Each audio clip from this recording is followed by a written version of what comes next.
Welcome, friend. Imagine Earth, not as it is, but as it could be. Not the familiar blue marble, but a giant sprawling world the size of Jupiter. Oceans stretch beyond horizons. Mountains flatten under their own weight. Days feel longer, and time itself moves differently. In this soothing journey, we'll explore what life would be like on a planet so vast, your hometown would vanish into the curve of the land. Let your thoughts drift. Let's begin. Chapter 1. Welcome to a super Earth. Imagine waking up one morning and feeling something strange. The ground beneath your feet presses back with unfamiliar strength. The air is a touch denser. The sky stretches impossibly far, and the horizon curves gently into forever. You haven't traveled anywhere, but the world around you is no longer the same. This is still Earth, but not quite. Overnight, it has grown, not slightly, but monumentally. Earth is now the size of Jupiter. It's a transformation that bends comprehension. A planet once small enough to cross in hours by jetliner is now a world so vast it could take weeks, even months, to travel between cities. Earth's original diameter of 12,742 kilometers has become a staggering 142,984 kilometers. That's over 11 times wider and more than 1,300 times the volume. Imagine taking the globe you know and inflating it beyond recognition until every familiar line of geography is stretched across a canvas too large to grasp in a single view. Size doesn't just change appearance. It changes physics. If Earth retains its original density, about 5 grams per cubic centimeter, then its mass would also increase by more than 1,300 times. That makes it roughly equal to Jupiter in mass, tipping the scales at nearly 8 by 10 square kilograms. This sheer increase in mass has immediate and devastating implications. Gravity at the surface would no longer be the gentle 9.8 meters per second squared we've evolved with. Instead, it would soar, perhaps to over 25 times stronger. Every step would feel like walking with a full-grown adult on your shoulders. Movement would become a struggle. Lifting your own limbs could be exhausting. Within seconds, unassisted human physiology would begin to fail. Bones would snap under the weight. Blood circulation would falter. Lungs would fight to expand. The human body, shaped by millions of years of evolution for Earth's specific gravity, would not survive the pull of a giant Earth without radical biological or technological support. There is, however, another possibility. If this new Earth were somehow made of lighter material, say, with a lower average density similar to water, it could maintain a surface gravity closer to what we experience now. But to do so, it would have to abandon its rocky nature. At that scale and density, Earth would become a gas giant, more like Saturn or Neptune. Solid ground might no longer exist. And yet, for the sake of this thought experiment, let's imagine the impossible. That somehow, Earth remains solid and habitable. That an unknown process has allowed the planet to grow without losing the delicate balance required to sustain life. What would it look like to live on such a colossal world? Your first realization might come when looking to the horizon. On our current Earth, the horizon appears roughly 5 kilometers away at eye level. But on a Jupiter-sized Earth, that horizon would stretch to 36 kilometers. Mountains would no longer seem imposing. They would blend gently into the land, flattened by the vastness of curvature. A single mountain range might look like a wrinkle. A continent would feel like a planet of its own. Standing at sea level, you'd feel small in a way that's difficult to describe. Not just in the emotional sense, but spatially. Objects in the distance would fade more slowly. Landscapes would extend for hundreds of kilometers without interruption. The world would feel almost two-dimensional, a seemingly endless plain gently curving beneath a thicker, layered sky. That sky would carry changes too. A larger planet traps more heat. It also builds a more complex atmosphere. The air might be denser, pressing against your lungs with unfamiliar weight. Sunrises and sunsets could last for hours, not minutes, as the vast curvature elongates the path of sunlight through the atmosphere. The blue of the sky might deepen or shift entirely. Crepuscular rays would stretch for unimaginable distances. The atmosphere itself might shimmer with refracted light, gentle gradients of color never seen on present-day Earth. Even the weather might feel slower. Storms, traveling across continents, could take weeks to pass. The temperature gradient between the equator and poles could stretch to unimaginable extremes. Entire climates could exist in the space that once held a single biome. It's not just that the world is larger, it's that every force of nature gets magnified, stretched across time and distance. Beneath the surface, more mysteries would brew. A larger Earth would likely retain more internal heat, not only from its formation but also from radioactive decay. This heat would struggle to escape, causing turbulent mantle convection and intense volcanic activity.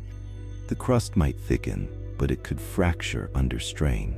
Tectonic plates, if they still existed, might crawl more slowly, but their movements could trigger planetary-scale earthquakes when they finally release. The core would be larger than the entire Earth you once knew. If it remained molten, it could generate a massive magnetic field, possibly much stronger than our current one. This magnetic shield could offer even more protection against solar radiation, perhaps creating dramatic auroras that dance far beyond the polar regions, visible from anywhere on the planet. The very magnetosphere might expand, shaping solar wind across a wider arc, carving out space weather patterns that extend to the moon if it hasn't been flung away by then. What would life look like on this enormous canvas? Assuming Earth's biosphere managed to survive the transformation, evolution would be forced to adapt rapidly to new constraints. Under increased gravity, organisms would become shorter and sturdier. Trees might grow outward instead of up, their branches spreading like giant grounded coral. Birds would find flight nearly impossible unless the atmosphere compensated by becoming dramatically denser. Insects might thrive if oxygen levels rose, their exoskeletons providing structural advantages under weightier air. Marine life might fare better, buoyed by water, insulated from gravity's full effect. But even there, creatures might grow more compact, muscle-dense, and slow-moving to conserve energy. Pressure would dominate, and speed might give way to sturdiness. Evolution, once a playful balance of risk and innovation, would become a slow, careful march toward survival. And humans, if we somehow found a way to endure the gravity through technology, genetic adaptation, or selective evolution, our bodies would likely become stockier, our muscles denser, our bones reinforced like scaffolding. We'd lose the graceful range of motion we know today in favor of sheer survival. Our cities would change too, but that's for another chapter. For now, imagine walking through a quiet field. The grass brushes your knees, the breeze moves in slow currents across a planet that holds its air tightly. You can walk for hours and still feel no closer to the horizon. The curvature is there, but you can't see it. You are just a dot on a globe so large, it may as well be infinite. And as you pause, look up and see the moon. If it's still there, you'll feel it again. That whisper of smallness, that reminder that no matter how wide the world becomes, your sense of scale is still bound by the mind inside your skull. It's easy to think that bigger means better, that more is more. But a planet this size doesn't just challenge your body, it challenges your sense of meaning. The larger the world, the longer the journey. The higher the mountain, the smaller you seem. Yet despite all this, you remain fragile, a creature of thought, walking on a world that has grown beyond your imagination. And as the light fades into a sunset that takes hours to complete, you realize, perhaps being small in a giant world isn't something to fear. It's something to marvel at. And the more you walk through this giant Earth, the more your mind begins to stretch to match it. You notice how long the clouds take to shift, how the wind hums with a deeper timbre as it crosses valleys the size of seas. Your steps take effort, but they also take you through landscapes that feel mythic. You begin to understand how geography could shape psychology here, how scale affects not only your body, but your imagination. Perhaps people here would live in tightly clustered communities, not just by necessity, but by comfort. Perhaps stories would stretch across generations because distances are measured in lifetimes. In a world this wide, everything slows. Conversations, histories, even emotions might settle deeper into the bones. You wonder what music would sound like under this denser sky. Would voices carry farther in the heavy air? Would instruments be built differently, tuned to a more resonant world? Would lullabies need to last longer to fill the silence between homes? What art would arise when the canvas of daily life is planetary in scale? In this world, light travels the same, but your perception of it changes. A sunbeam feels smaller when it's swallowed by a horizon that never seems to end. And yet, every photon still finds your eyes. No matter how enormous the Earth becomes, no matter how distant the corners of this world may seem, here you are, still sensing, still feeling, still dreaming. The sky curves over you like a protective shell, vast and unmoving. And as you lie back, staring upward, your thoughts do something strange. They stretch out with the clouds. They lengthen with the hills. They grow with the earth. And you realize this super-Earth isn't just larger, it invites you to be larger too. Not physically, but inwardly, imaginatively.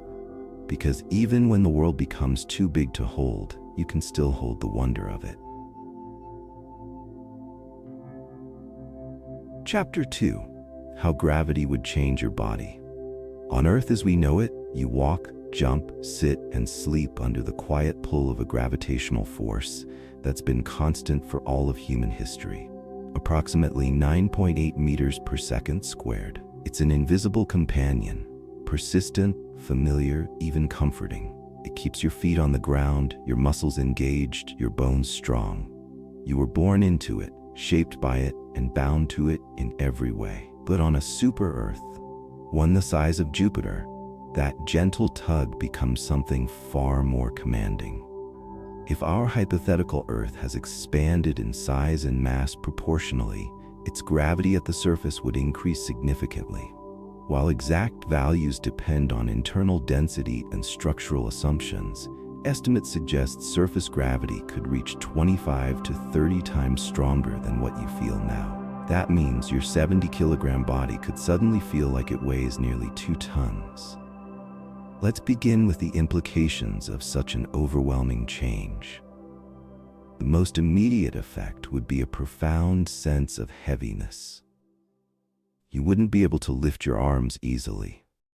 Your legs might buckle under the pressure before your knees even lock. Every breath would be an effort, as your diaphragm struggles to move against the compression of your ribcage. You would feel squeezed, not just by gravity, but by your own weight pressing inward from all sides. Your skeletal system would be under assault. The human skeleton is a marvel of evolutionary engineering, but it's optimized for Earth's gravity, not the crushing downward force of a world 25 times heavier. Vertebrae would compress. Long bones like femurs and tibias would bow, possibly fracture under your body's own mass. Even the small bones in your feet, which quietly support you every day, would begin to fail. Joints would be particularly vulnerable. The cartilage cushions that prevent bone-on-bone grinding would erode faster under immense loading.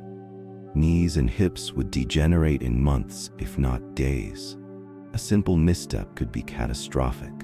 Muscles, too, would be pushed far beyond their natural capacity. Imagine trying to lift your own arm against resistance, like 1,000 rubber bands pulling it back down. Even if you somehow adapted slowly, your muscles would need to grow far larger just to accomplish the most basic movements.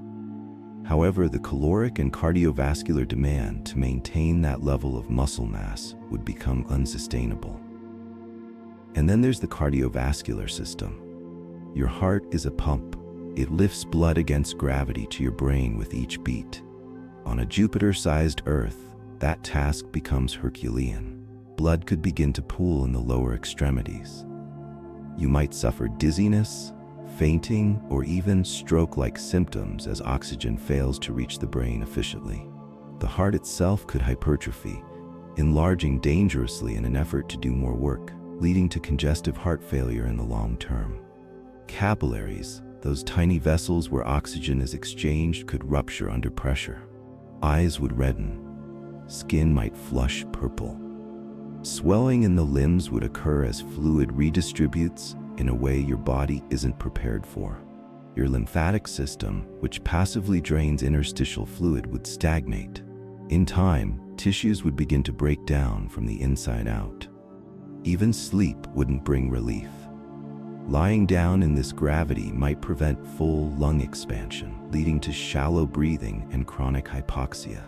Dreams would thin into shallow flickers of consciousness. The body would never truly rest. This is, of course, assuming you're dropped suddenly onto this new world without adaptation. In reality, to survive at all, the transformation would need to occur over generations, perhaps through gradual terraforming, assisted evolution, or with the aid of technology. If that were the case, what would a body adapted to this world look like? You'd be shorter, much shorter. Evolution would favor compact, low-to-the-ground frames, bodies shaped like coiled springs, close to the surface, reducing gravitational load. Arms and legs would become thick, muscular, almost trunk-like. Necks would shorten and skulls might widen to stabilize balance. Human beings would begin to resemble sturdy quadrupeds or apes, not for climbing, but for simply existing under relentless weight. Internal organs would shift. Hearts would grow larger, not just in size, but in muscle density. Lungs might evolve to use more efficient oxygen exchange mechanisms. Bones would become broader, flatter, reinforced with denser collagen structures. Ligaments would thicken. Tendons would act more like braided cables than elastic bands. Skin might change too. On a world where every movement takes effort, the risk of abrasions from collapse, rolling, or struggling to move would increase. Skin could thicken as protection, less for temperature, more for pressure resistance. Blood vessels might sit deeper beneath the surface to prevent bursting. And mobility? It's likely that even adapted humans wouldn't walk in the way we do now. Crawling might be more common, or perhaps a slow, low shuffle, careful, deliberate, energy efficient. Standing might be reserved for rare moments, not default posture. You might spend most of your life closer to the ground, not in fear or shame, but in strategic surrender to the planet's pull. Social structures would shift accordingly. Architecture would move horizontally, not vertically. Homes would be squat, reinforced, designed to distribute weight. Stairs might disappear entirely, replaced by ramps or sloped corridors. Tools and objects would be larger, more grounded. Machines to assist movement, exosuits, gravity dampeners might be as common as shoes are today. The psychological implications of living under such constant strain are worth considering too. A heavier body is a slower body. Reflexes might dull. Reaction time would lag. Life would slow down, not as a matter of choice, but necessity. Movement would be measured, thoughtful. Perhaps even emotion would follow suit, becoming steadier, deeper, less impulsive. A culture of calm might emerge in place of haste. There's beauty in that idea, that under crushing weight, we might become more grounded, not just physically, but spiritually, more rooted in our choices, more thoughtful in our interactions. A society built on slowness, stability, and consideration. And yet, this slow-moving body would come with a constant awareness of limits. The inability to leap, the absence of lightness. No casual run, no spontaneous jump, no soaring dive into water. Joys we take for granted now would become myths of a lighter age. Gravity would no longer be a background condition. It would be the main character of your existence. In time, our stories might reflect that shift. Heroes wouldn't be those who fly or conquer, but those who endure, who rise slowly, who carry burdens not just emotionally, but literally. And yet, Even under this weight, life would find a way. Maybe you wouldn't dance, but you might sway gently to the rhythm of a deeper music. Maybe you wouldn't run, but your walk would be full of presence. Each step deliberate, each breath earned. In this new world, the body would be a temple of survival, a living monument to adaptation. And while you may not feel weightless ever again, you would come to understand what it means to belong to the earth more deeply than ever before. Because when gravity pulls harder, it doesn't just hold you down. It reminds you that you're part of something immense. And strangely, that might make you feel more connected, more human. Chapter 3. Breathing the sky of a giant planet. Close your eyes and imagine this. You tilt your head back and take a slow, deliberate breath. But the air feels different here. Heavier, more layered, almost like breathing through a thick, invisible blanket. It presses gently but insistently against your chest, resisting your inhale, lingering on your exhale. This is not the sky you knew. This is the sky of a super-Earth, a planet as wide as Jupiter, cloaked in an atmosphere sculpted by mass and time. On our familiar Earth, the atmosphere is a delicate veil, thinning quickly as altitude increases. Most of the breathable air exists within the first 10 to 15 kilometers above sea level. But on a Jupiter-sized Earth, that veil becomes a shroud. The atmosphere stretches higher, denser, and deeper. And with more mass to anchor it, gravity presses it down harder.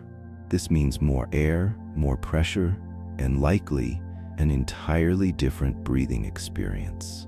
Let's begin with pressure. Atmospheric pressure at sea level on Earth is about 101 kilopascals, just the right balance to keep our lungs inflated and our blood oxygenated. But on a giant Earth, even with similar composition, the thicker column of air could easily double or triple that pressure. Depending on how gases accumulate and how the planet's density adjusts, surface pressure might resemble that of Earth's oceanic depths, hundreds of kilopascals, possibly even more. Breathing under such conditions would be radically different. You wouldn't need to work harder to draw in air, the oxygen content would be high, but your lungs would feel compressed. Every breath would carry more molecules, each inhale denser than the last. Breathing could become efficient or overwhelming. Your body might respond by growing smaller alveoli, the tiny air sacs in your lungs that allow gas exchange. More sacs, more surface area. Blood would carry more oxygen per volume, and perhaps your red blood cells would evolve to release it more slowly, maintaining a gentle and sustained oxygen flow. You might feel more alert or more sluggish, depending on how carbon dioxide accumulates in return. Because here's the paradox. While more oxygen might seem like an advantage, too much of it becomes toxic. Hyperoxia can damage cells, inflame lung tissue, and even disrupt your nervous system. The body would need to balance this abundance carefully. Breathing might require active regulation, perhaps assisted by biological filters, or even neural controls that downshift your breathing pattern automatically when you're at rest. And the composition of the atmosphere wouldn't stay the same either. On a giant Earth with stronger gravity, lighter gases like hydrogen and helium, normally lost to space, might linger. That changes the chemistry of the sky. The atmosphere could become multi-layered, nitrogen and oxygen near the surface, but above that, exotic strata of helium, neon, or methane. High above, photochemical reactions might generate strange colors in the sky, bands of violet, orange, or even green as solar radiation interacts with dense atmospheric pockets. These chemical shifts would ripple down into how we breathe, how we smell, even how we hear. Sound would travel faster in denser air. Your voice might sound deeper. Wind would roar more slowly, like waves dragging across sand. The air itself would have weight. Not metaphorically, but literally. It would feel like a medium you could push against with your hands, a substance. And within this weighty air, storms would take on epic proportions. Winds on a super-Earth wouldn't necessarily be faster. They'd be broader, thicker, more sustained. Moisture would rise more slowly, condense more densely. Clouds could stretch for hundreds of kilometers, their bases black with weight, their tops lost in the sky's distant tiers. Lightning might crackle through layered gases, diffuse like veins through a crystal. Breathing during such a storm might not just be difficult, it might feel sacred, like drawing air from the lungs of the planet itself. But here's something stranger still. With an atmosphere this vast and gravity this strong, the boundary between Earth and sky would begin to blur. On our Earth, you can climb a mountain and feel the thinness of the air. You can fly above clouds and enter the stratosphere in minutes. But on a super-Earth, the distance to thin air might stretch to hundreds of kilometers. Commercial aircraft wouldn't just cruise, they'd need entire new flight profiles. Balloon ascent might take days. Space would feel more remote, the edge of the sky no longer just above your head, but far beyond reach. And in this expanded sky, weather systems could develop their own ecosystems.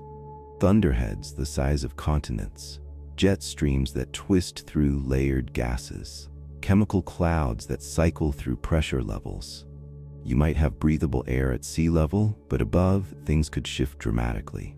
Methane fogs, sulfur drizzles, even electrical storms suspended in stratified isolation. Now imagine being a child born into this world. You grow up breathing this dense, otherworldly air. It fills your lungs differently. Your chest rises slower but fuller. Your voice resonates longer. You learn to feel storms coming by the change in pressure on your skin. You can tell the difference between morning and evening by the way the air smells. Richer, heavier in the twilight, crisp and charged at dawn. The sky here is not just above you, it's around you. It's a habitat, not just a ceiling. If humans adapted to this, even partially, our breathing might become more intentional. Slower, diaphragmatic. Our lungs might evolve not to maximize intake, but to stabilize the balance of gases in our blood. We might develop built-in buffers, cellular chemical systems to adjust pH, modulate oxygen uptake, regulate carbon dioxide more efficiently. Every breath would be a negotiation between abundance and control. In time, such a world could inspire different rituals around breath. Meditation might not be a luxury, it could be a necessity. Music might revolve around breath control. Language itself could shift, becoming slower, deeper, shaped by the resistance of thick air. Psalms would last longer. Conversations would flow like rivers, not streams. And yet, for all its challenges, breathing the sky of a giant planet might also feel deeply grounding. You are not floating. You are not light. You are held by pressure, by weight, by atmosphere. There's something poetic in that, isn't there? Here, breathing is no longer an unconscious reflex. It's an act, one that connects you to the world around you with every inhale, one that reminds you the sky is not just something you look at, it's something you live inside. So when you finally lie down at the end of the day, your breath slow and steady, you're not just resting, you're syncing with a planet so vast it folds the sky around you like a second skin. And in that final moment between exhale and sleep, you realize, on this super Earth, even air becomes sacred. Chapter 4. Oceans that stretch beyond the horizon. When imagining a Jupiter-sized Earth, the image that comes to mind for many isn't just towering mountains or denser air, it's the oceans. Vast, sweeping, and seemingly endless, these planetary seas wouldn't just be larger, they'd function under entirely different principles of depth, pressure, energy exchange, and even geometry.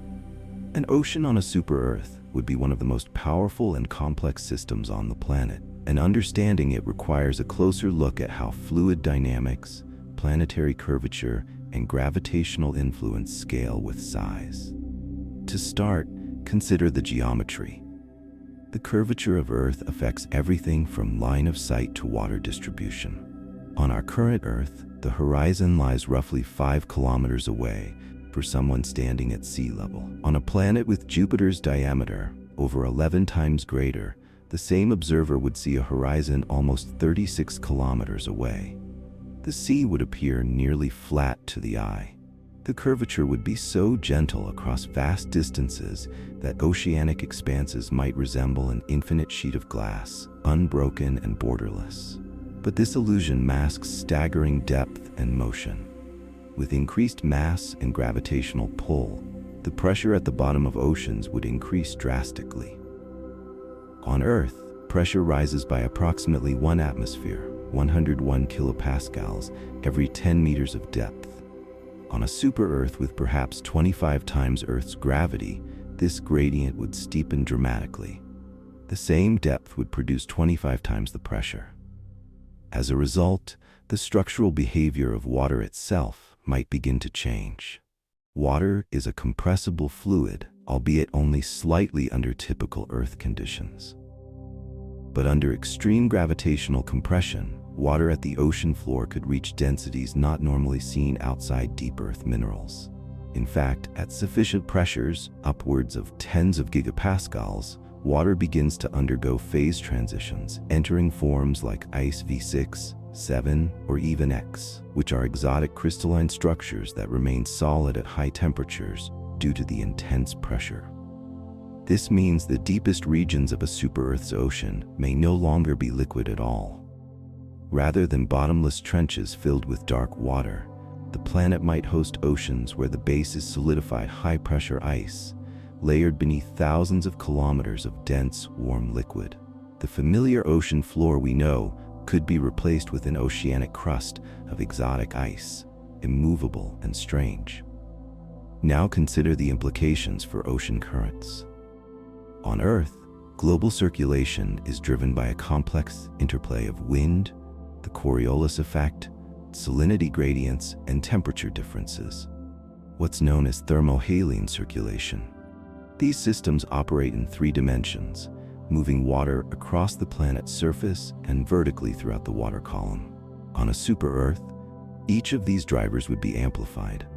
First, the Coriolis effect, which is a byproduct of planetary rotation, would become more pronounced, especially if the planet rotated at a similar or faster rate than Earth.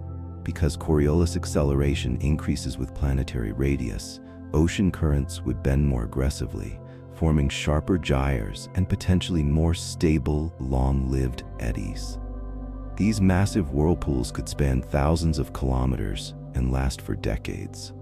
Instead of Gulf Stream-like currents, you might see oceanic highways, megacurrents so large and persistent that entire ecosystems evolve to migrate with them, like slow-moving conveyor belts of life.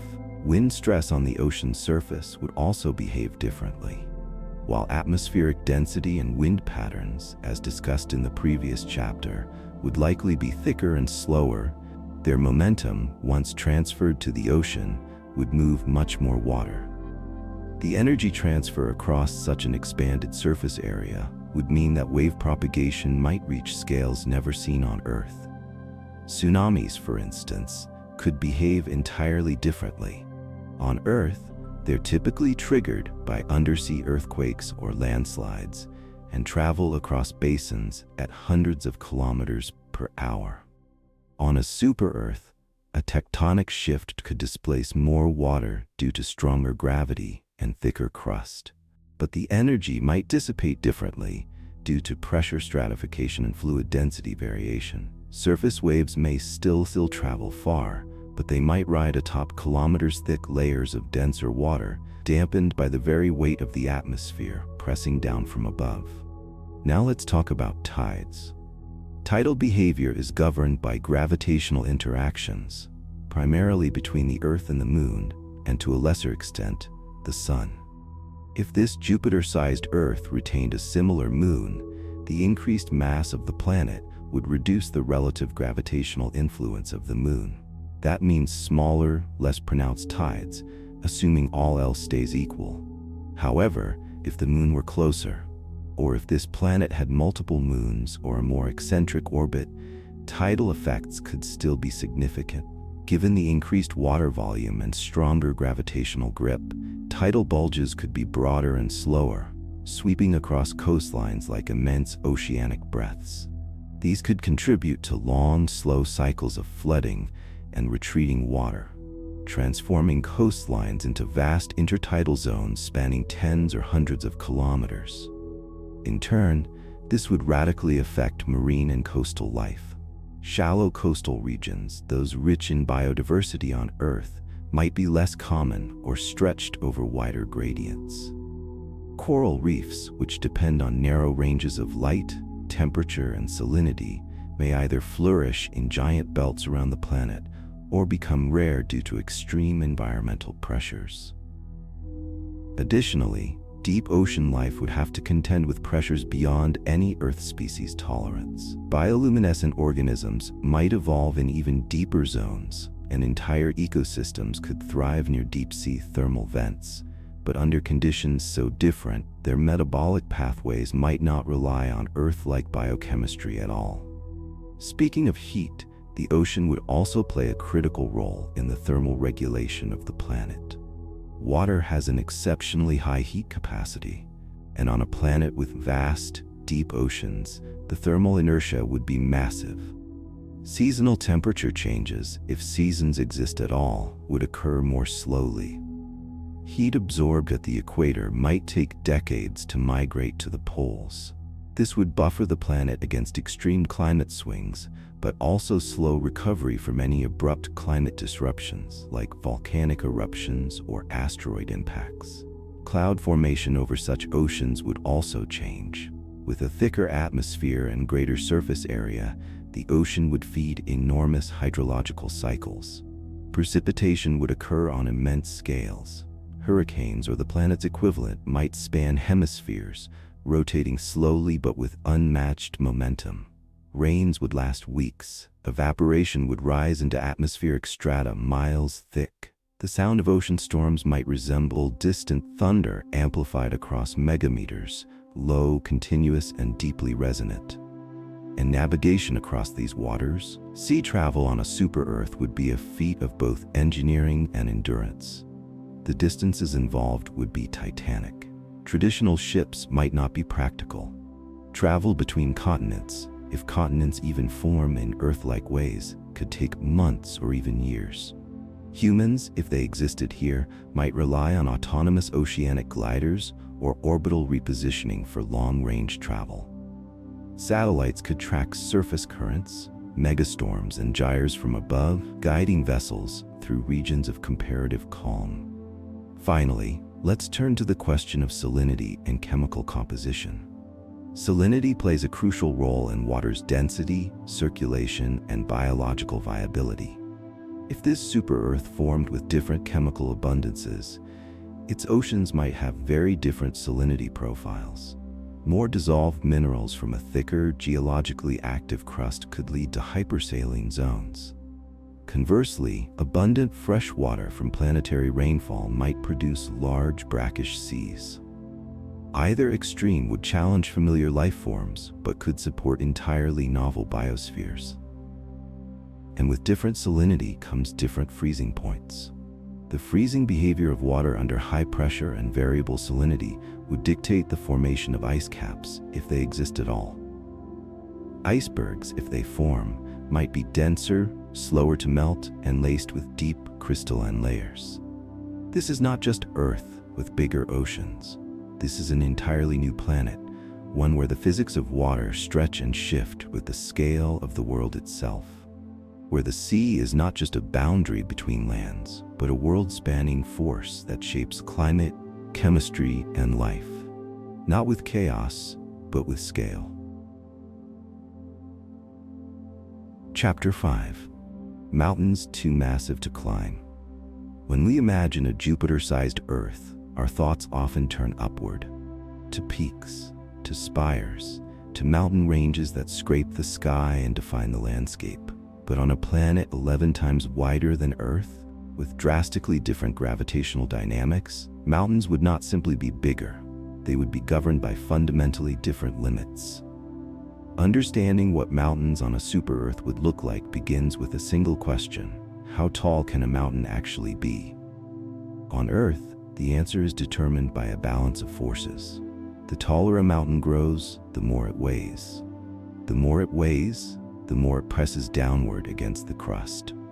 Eventually, gravity overcomes the material strength of rock, and the mountain collapses or flows outward under its own mass.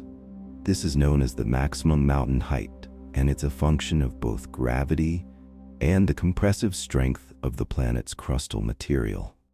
Earth's tallest mountain, Mount Everest, reaches 8,848 meters above sea level.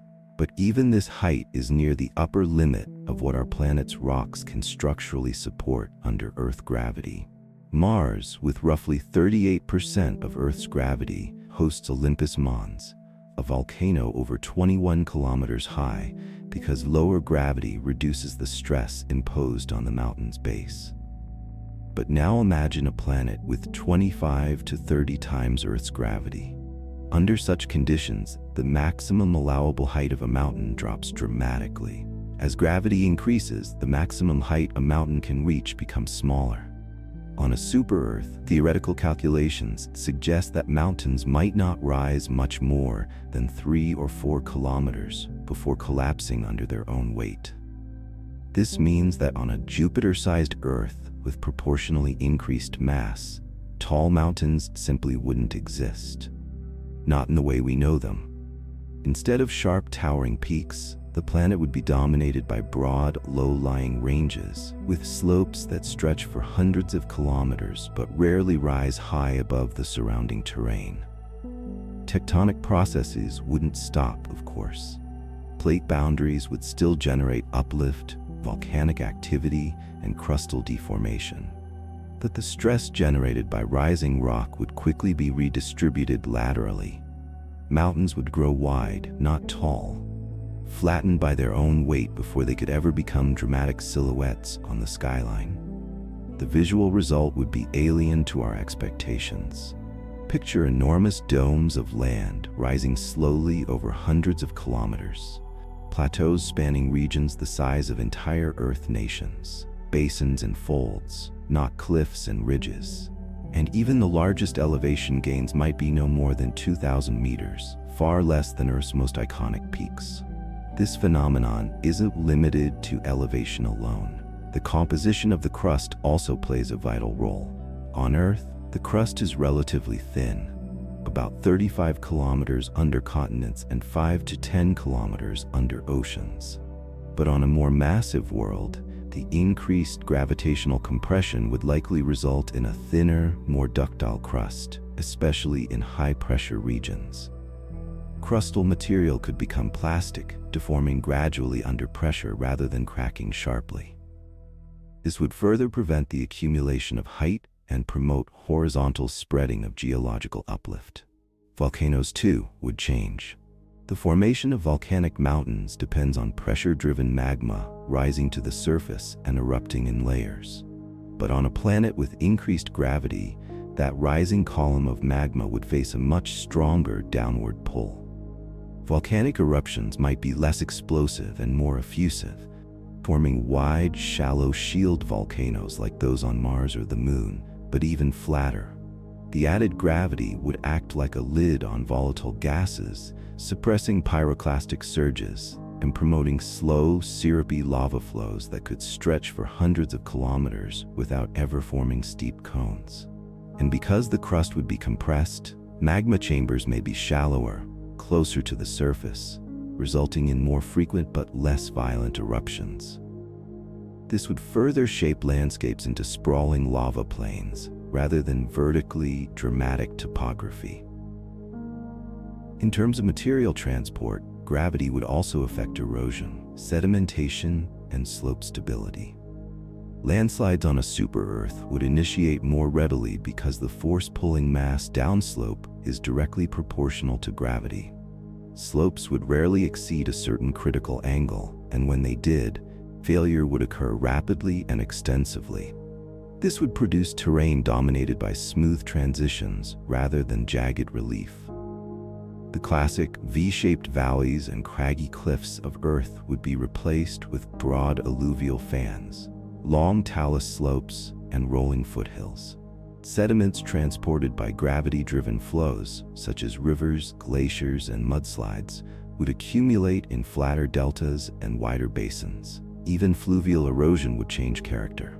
With more mass pulling water downslope, river channels would carve deeper, narrower incisions, but wouldn't climb or meander over sharp elevation changes. The entire hydrological system would be weighted toward horizontal expansion, not vertical cuts. Another important consideration: isostasy. Isostasy is the principle that the Earth's crust floats on the denser, more fluid mantle beneath it. On Earth, mountains have roots that extend deep into the mantle, like icebergs floating in water. On a super-Earth, those roots would need to be thicker to support the same surface elevation, yet gravitational compression might prevent crustal material from extending that far without flowing under pressure. This would limit how much vertical relief the crust could sustain before collapsing under its own mass. Interestingly, this would mean that the difference between sea level and mountain summits would be smaller than on Earth. Travelers, hikers, and surveyors wouldn't need to adjust to high-altitude conditions because high would be redefined downward. Oxygen levels, air pressure, and even temperature gradients across elevations would be muted, since there's less topographical variation to begin with. What about planetary aesthetics? Could there still be beauty in such flattened terrain? Certainly. Instead of vertical grandeur, landscapes might impress through scale and geometry. Rolling mega-ranges dozens of kilometers across, basins large enough to hold inland seas, terraced sedimentary layers visible for hundreds of kilometers. From orbit, mountain chains might appear as faint wrinkles, tracing the plate boundaries of a planet too heavy to rise sharply, but too alive to remain still. Such a planet might still have regional highlands, perhaps continental bulges, impact craters uplifted into broad central plateaus, or lithospheric blocks raised through slow, massive mantle convection.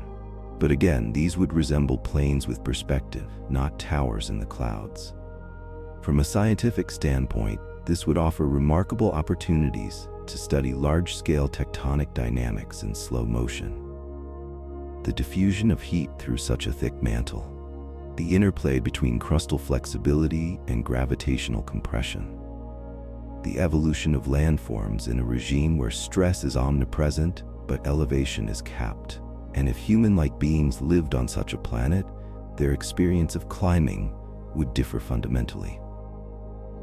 A hike to a summit might last for days, not due to steepness, but due to sheer horizontal distance.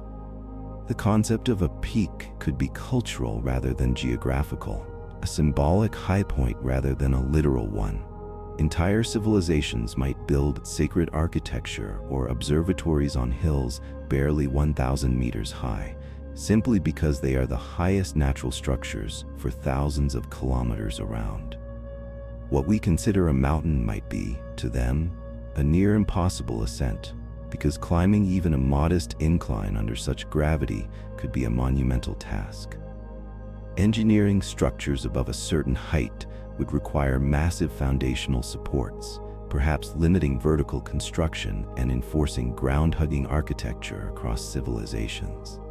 In short, on a Jupiter-sized Earth, the very nature of mountains would change, not in presence, but in possibility. Chapter 6: Longer Days, Slower Lives. When Earth spins once on its axis, we experience what we call a day, roughly 24 hours of light and darkness divided between the sun's rising and setting.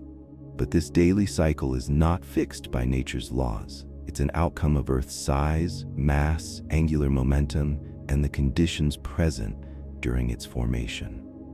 If Earth were the size of Jupiter, the length of a day could change dramatically, and with it, the pace of life on the surface. To understand how, we first need to consider what determines a planet's rotation period. Rotation is a leftover feature from the angular momentum present in the cloud of gas and dust that formed the planet. The larger the planet and the way its mass is distributed, the more complex this relationship becomes. Some giant planets rotate quickly. Jupiter, for instance, spins once every 9 hours and 56 minutes despite its massive size. This rapid rotation is due to the conservation of angular momentum during its formation as a gas giant. However, our scenario is different. We're not imagining Jupiter itself, but an Earth-like planet with Earth-like density and composition, scaled up to Jupiter's size. That implies vastly greater mass, stronger gravity, and more internal friction, especially in a solid or semi-solid terrestrial structure. So, would this super-Earth spin quickly like Jupiter, or slowly like Venus? There's no definitive answer, but several physical trends suggest that a larger rocky planet would likely rotate more slowly than Earth, especially if it formed under similar angular momentum conditions. This is because a larger moment of inertia resists changes in angular velocity. Additionally, tidal interactions with any moons or nearby bodies would act more strongly over time, gradually slowing its rotation, a process we've observed on Earth as well, albeit subtly. If our super-Earth had a day length of, say, 48 to 72 hours, how would that affect life, climate, and behavior? One of the most obvious consequences is the elongation of daylight and night cycles. Instead of 12 hours of sunlight followed by 12 hours of darkness, you might experience a full 36 hours of continuous daylight, followed by 36 hours of uninterrupted night. This slow shift in illumination would alter everything from temperature patterns to sleep cycles. Let's start with the climate effects. On Earth, diurnal temperature variations are modulated by the rotation speed. Fast rotation prevents extreme heating during the day and cooling at night because the planet turns quickly enough to redistribute solar energy before any one area gets too hot or too cold. But on a slower spinning super-Earth, the sun-facing side would absorb heat for much longer. This would lead to hotter daytime temperatures and colder nighttime lows, even if the atmosphere is thicker. Such thermal cycling could cause atmospheric tides, huge pressure waves that flow around the planet in response to heating. Winds might follow diurnal heating rather than constant global jet streams. On land, this could drive extreme temperature gradients, possibly influencing the formation of daily weather patterns that last not hours, but days. Vegetation, if it exists, would need to adapt to this rhythm. Instead of photosynthesizing on a 12-hour cycle, plants might evolve to maximize energy capture during prolonged light periods and shift into dormancy or storage modes during extended darkness. The same goes for animals. Life might adopt bimodal metabolic pacing, active during long days, slow and conserving energy during long nights. The ocean would also respond. Sea surface temperatures could rise dramatically during the prolonged exposure to sunlight and cool significantly overnight.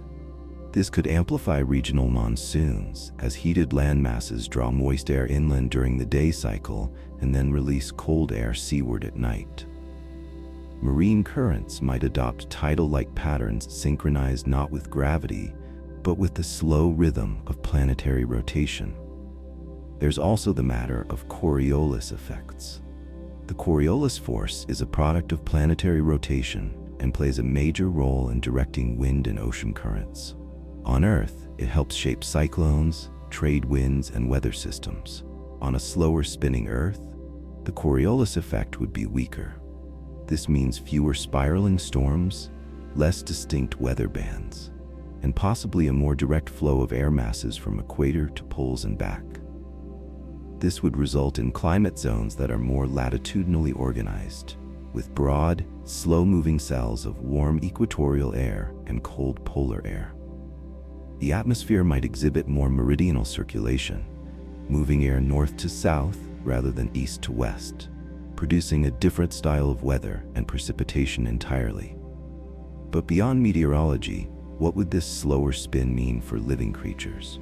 For humans, or life with similar physiology, the consequences would be deeply felt. The circadian rhythm, our internal clock, is tied tightly to the 24-hour cycle. On Earth, this rhythm governs sleep, hormone production, digestion, body temperature, and cognitive performance. Disrupt it and you get insomnia, fatigue, and disorientation. Prolong it and you may need entirely new biological mechanisms to maintain homeostasis. On a super Earth with 48-hour or longer days, circadian cycles might stretch, becoming circadian 48-hour rhythms. Hormones might be released less frequently. Sleep might occur in 2 longer periods per rotation. Or perhaps sleep would fragment into multiple naps, aligned with environmental cues like twilight transitions or ambient temperature. Alternatively, intelligent life might create artificial rhythms, using technology to simulate shorter light-dark periods indoors, regulating internal time artificially. This is already practiced on Earth in polar research stations and space missions, where the day-night cycle is irregular or absent. Culturally, a longer day might shape behavior in profound ways. Work cycles could lengthen. Agriculture could be timed to multi-day growth patterns. Travel, especially long-distance journeys across time zones, would require entirely new strategies for adaptation, not just to distance, but to timing itself. Interestingly, longer days would also impact biospheric productivity. With more hours of light, photosynthesis could run longer, but only if water and nutrients are available. Plants might grow larger per cycle, but slower per year. Crop harvesting cycles would be tied to daylight phases, not months.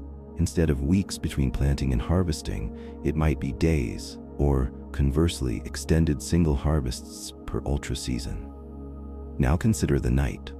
With 36 or more hours of darkness, temperatures would drop steadily. In areas with thinner atmosphere or lower thermal inertia, frost might form even in tropical regions.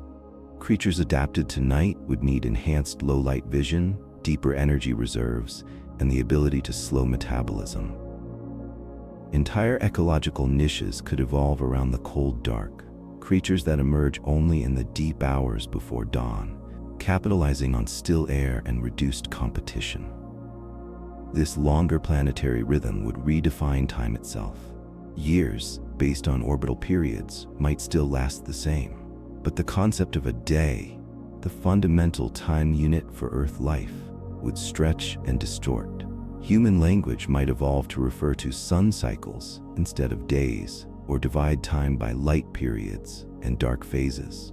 Calendars could be recalibrated around these rotations, separating biological time from astronomical time altogether. Yet despite these changes, life would adapt, because rotation is just another environmental parameter, like temperature, air pressure, or gravity. It doesn't prevent life, it simply reshapes it. And so under a longer day, life might slow down, but it wouldn't stop. Activity would come in waves. Communities might synchronize schedules with the light, operating collectively during the bright span, then resting in unison during the dark. A sense of shared rhythm could define societies, not measured in hours, but in arcs of planetary movement, in the pacing of suns and shadows, and in the breath of a slower, deeper world. Chapter 7. What happens to the moon? Earth has a companion in the sky, our moon. It's not just a pretty light or a poetic muse. It's a stabilizer, a timekeeper, a sculptor of tides. The moon shapes Earth in profound ways. It slows our rotation, it keeps our axial tilt stable, and it generates the rhythmic rise and fall of the oceans. But what if Earth were the size of Jupiter? This isn't just a change in scale. It's a change in the gravitational relationship between two celestial bodies that have danced together for over 4 billion years. The question is simple, but its answer is anything but. What happens to the moon when Earth becomes a super-Earth? To understand this, we need to look at the gravitational dynamics between a planet and its satellite. The force that keeps the moon in orbit is determined by Newton's law of universal gravitation, proportional to the mass of Earth and inversely proportional to the square of the distance between the two objects. If Earth's mass increases drastically, the gravitational pull it exerts on the moon would increase as well. So at first glance, it might seem like a more massive Earth would simply hold on tighter to its moon. But it's more complicated than that. First, let's consider Earth's Hill sphere, the region around a planet where its gravitational influence dominates over that of the Sun. A more massive Earth would have a larger Hill sphere, theoretically allowing it to retain satellites over a wider region. That sounds promising, but there's a critical issue. The existing moon would now be much smaller in comparison to the new Earth. Currently, the moon is about 1/81 the mass of Earth. If Earth's mass increased by 1,300 times, as it would if scaled to Jupiter's size with similar density, the moon would now be roughly 1/100,000th the mass of the planet. This massive disparity introduces instability in the orbital system. In celestial mechanics, there's a balance between the gravitational attraction of a planet and the centrifugal force on a satellite. When the mass ratio becomes extreme, like in our scenario, the moon's orbit becomes more sensitive to perturbations. Tidal interactions begin to act disproportionately. The moon may no longer have the mass to exert significant torque on Earth, and the reverse, Earth acting on the moon, becomes dominant. This brings us to tidal locking and orbital decay. Right now, the moon is slowly drifting away from Earth, about 3.8 centimeters per year, due to tidal friction. As Earth's rotation slows, angular momentum is transferred to the moon, causing it to move farther out. On a super-Earth, that process could reverse. If the Earth's rotation is significantly slower, as we considered in the previous chapter, and its mass much larger, the moon could start to spiral inward instead. Over millennia, it might move closer and closer until it crosses the Roche limit, the distance within which a celestial body, held together by gravity, would disintegrate due to tidal forces exceeding its own self-gravity. For Earth, the Roche limit for a moon-sized object made of rock is approximately 9,500 kilometers from the center of the planet. If the moon were pulled inside this boundary, it wouldn't crash, it would be torn apart. Gravity would stretch it into a long stream of debris. What was once a singular world would become a ring system. Imagine Earth, now Jupiter-sized, circled by a glowing halo of rock and dust, the remnants of its former satellite forming bands like Saturn's rings. These rings would likely not last forever. Fragments could fall into the atmosphere, while others might coalesce into new, smaller moons farther out. But the sight would be breathtaking. The moon would be gone, but its pieces would remain, whispering their history from orbit. Alternatively, depending on the moon's orbital radius at the time of Earth's transformation, it could have been flung outward. If the Earth grew in size and mass quickly, an impossible event under natural conditions, but permissible in thought experiments, the moon might find itself gravitationally ejected, slipping past the new escape velocity threshold. In that case, it would drift into space, a rogue satellite orbiting the Sun, carrying with it the memory of Earth. Either scenario dramatically alters the tidal dynamics of the planet.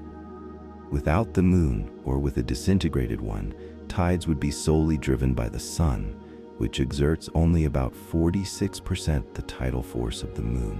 That would mean weaker, more regular tides, possibly reducing nutrient mixing in the oceans and altering coastal ecosystems.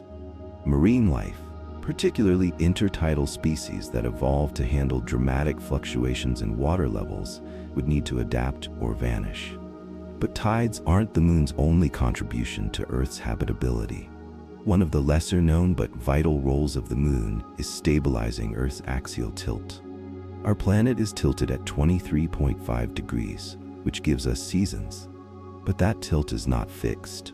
Without the moon's gravitational influence, Earth's axis could wobble more chaotically over long timescales, potentially swinging between 0 and 85 degrees. On a Jupiter-sized Earth, the situation becomes more sensitive. If the moon were lost or greatly reduced in influence, axial instability could reappear, but with amplified consequences due to the planet's mass and slower spin. A planet whose axis wobbles dramatically would see catastrophic shifts in climate over tens of thousands of years. Ice caps could form and melt in erratic cycles. Equatorial regions could become polar, then tropical again. Species would be under evolutionary pressure, not just from local conditions, but from the chaotic ballet of planetary orientation. Now, let's consider the hypothetical. What if the moon somehow remained stable? If the moon's orbit adjusted during Earth's transformation and stayed beyond the Roche limit, it could persist, but in a new dynamic. Its orbit would be faster, its apparent size in the sky smaller, and its ability to cause tides reduced. Still, it would rise and set, cast shadows, and provide nighttime illumination. It might remain tidally locked as it is today, but its gravitational effects on the now larger Earth would be far weaker. Would humans still look up and wonder? Probably. Even a smaller, fainter moon would capture attention. Its phases might lengthen due to the slower orbit. Eclipses would still occur, though rarer and different in geometry. Cultural traditions might still form around its cycle. The moon would be a relic of a smaller Earth, a survivor of a planetary transformation, and perhaps a symbol of continuity in a vastly changed world. And if the moon were gone entirely, a new rhythm would emerge. Nights would be darker, the stars sharper. Navigation would rely on constellations alone. Tides would flatten. Stories would evolve without reference to a guiding lunar light. But life would continue, because planets are not bound to their moons. They are shaped by them, but not dependent on them. A Jupiter-sized Earth might lose its moon or transform it, or hold on to it as a companion dimmed by distance and scale. In every case, the bond between planet and satellite changes, but the story remains. One of gravity, of distance, of influence. Chapter 8. Would Earth still orbit the Sun? When we imagine an Earth-sized planet scaled up to the size of Jupiter, a fundamental question emerges. Would this massive new Earth still orbit the Sun as it does now? To answer this, we must explore what determines orbital motion in the first place. A planet orbits its star due to a precise balance between inertia, its tendency to move in a straight line, and gravity, the star's pull keeping it in curved motion. If that balance holds, the planet moves in a stable ellipse.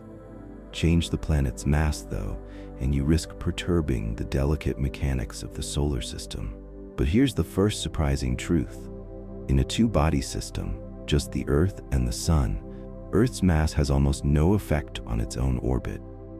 According to Kepler's third law and Newton's laws of motion, the orbital period of a planet depends primarily on the mass of the star it orbits, not on the planet's own mass.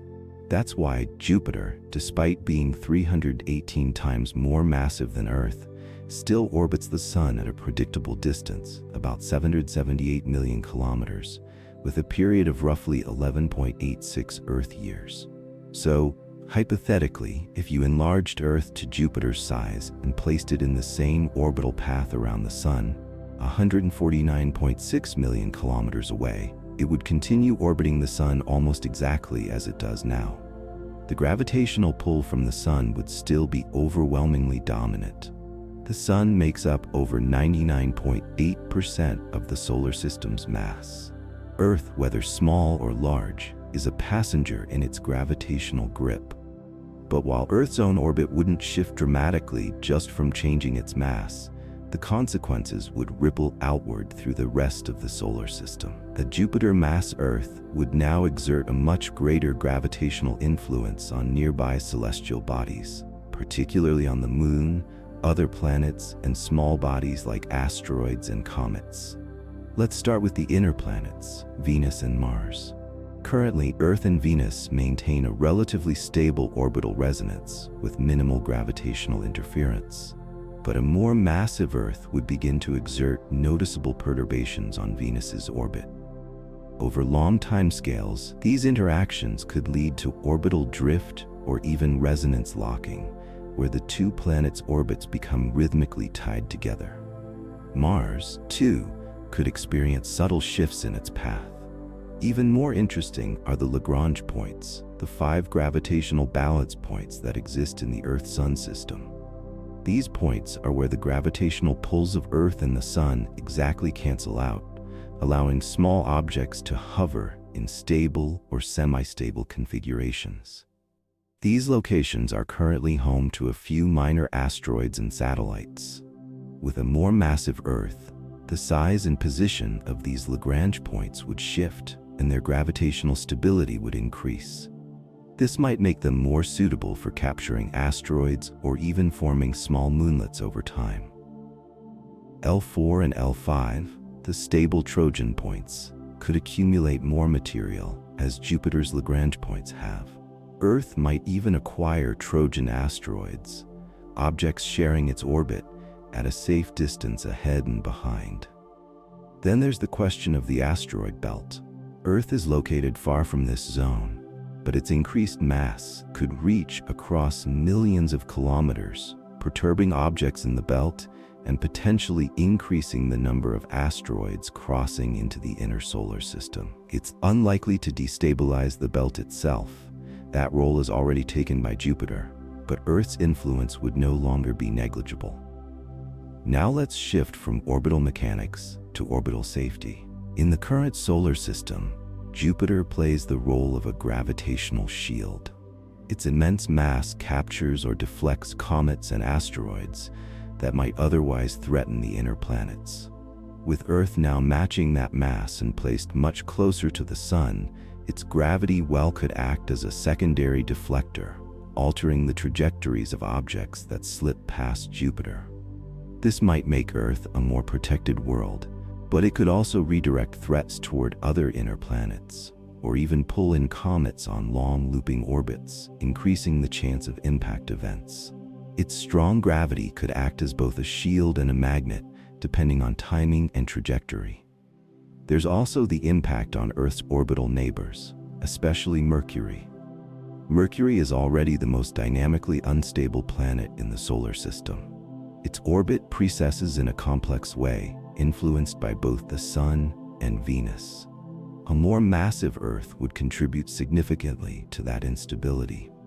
Over astronomical timescales, this could increase the likelihood of orbital eccentricities or even chaotic migrations, where Mercury's orbit becomes elongated or its inclination shifts unpredictably.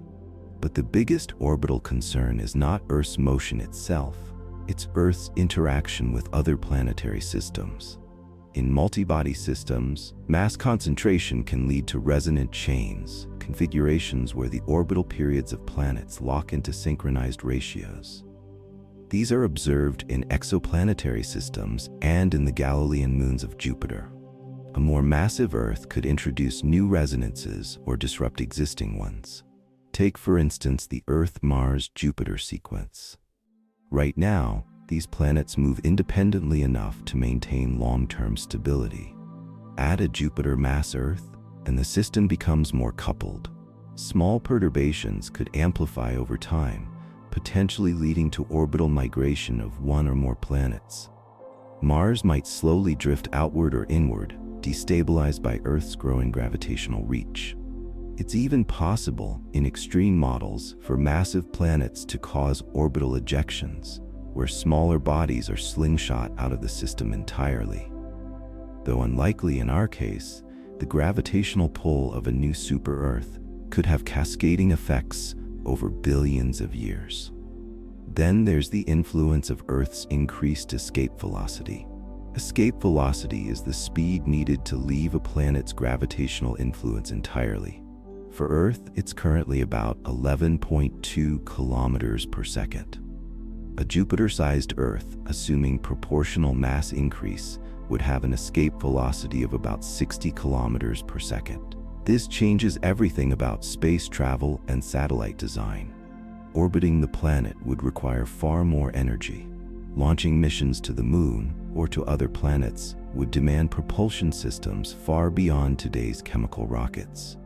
It's likely that such a civilization, if it developed spaceflight at all, would be forced to innovate alternative launch strategies. Orbital elevators, electromagnetic slings, or even space tethers. And while Earth's own orbit would remain relatively unchanged, its interaction with the Sun would subtly shift. The center of mass of the Earth-Sun system, called the barycenter, would move slightly closer to Earth's position. Right now, the barycenter lies inside the Sun due to its overwhelming mass. A larger Earth nudges that point outward ever so slightly, but not enough to meaningfully affect solar motion. However, if other planets were also more massive, or if Earth were somehow part of a planetary system composed of several giant terrestrial bodies, then the Sun's motion could become noticeably perturbed, introducing small wobbles that could, in theory, affect solar activity cycles. But this enters into speculative territory. Back to the original question, would Earth still orbit the Sun? Yes, the orbit would remain stable, assuming the transformation didn't involve high-velocity displacement or massive gravitational disturbances from other bodies. The laws of motion hold. Mass increases don't inherently destabilize orbits unless they change velocity vectors or introduce significant asymmetries in gravitational fields. But the bigger Earth becomes, the more influence it exerts on the surrounding system. That includes the Moon, nearby planets, and even the architecture of future solar debris. It becomes not just a planet, but a gravitational presence, a secondary actor in the symphony of the solar system. Its orbit remains, but everything else around it listens a little more closely. Chapter 9. Could life survive on a giant Earth? The question of life on a Jupiter-sized Earth isn't just poetic, it's a scientific frontier. We've already explored how such a planet would reshape oceans, mountains, gravity, and atmosphere.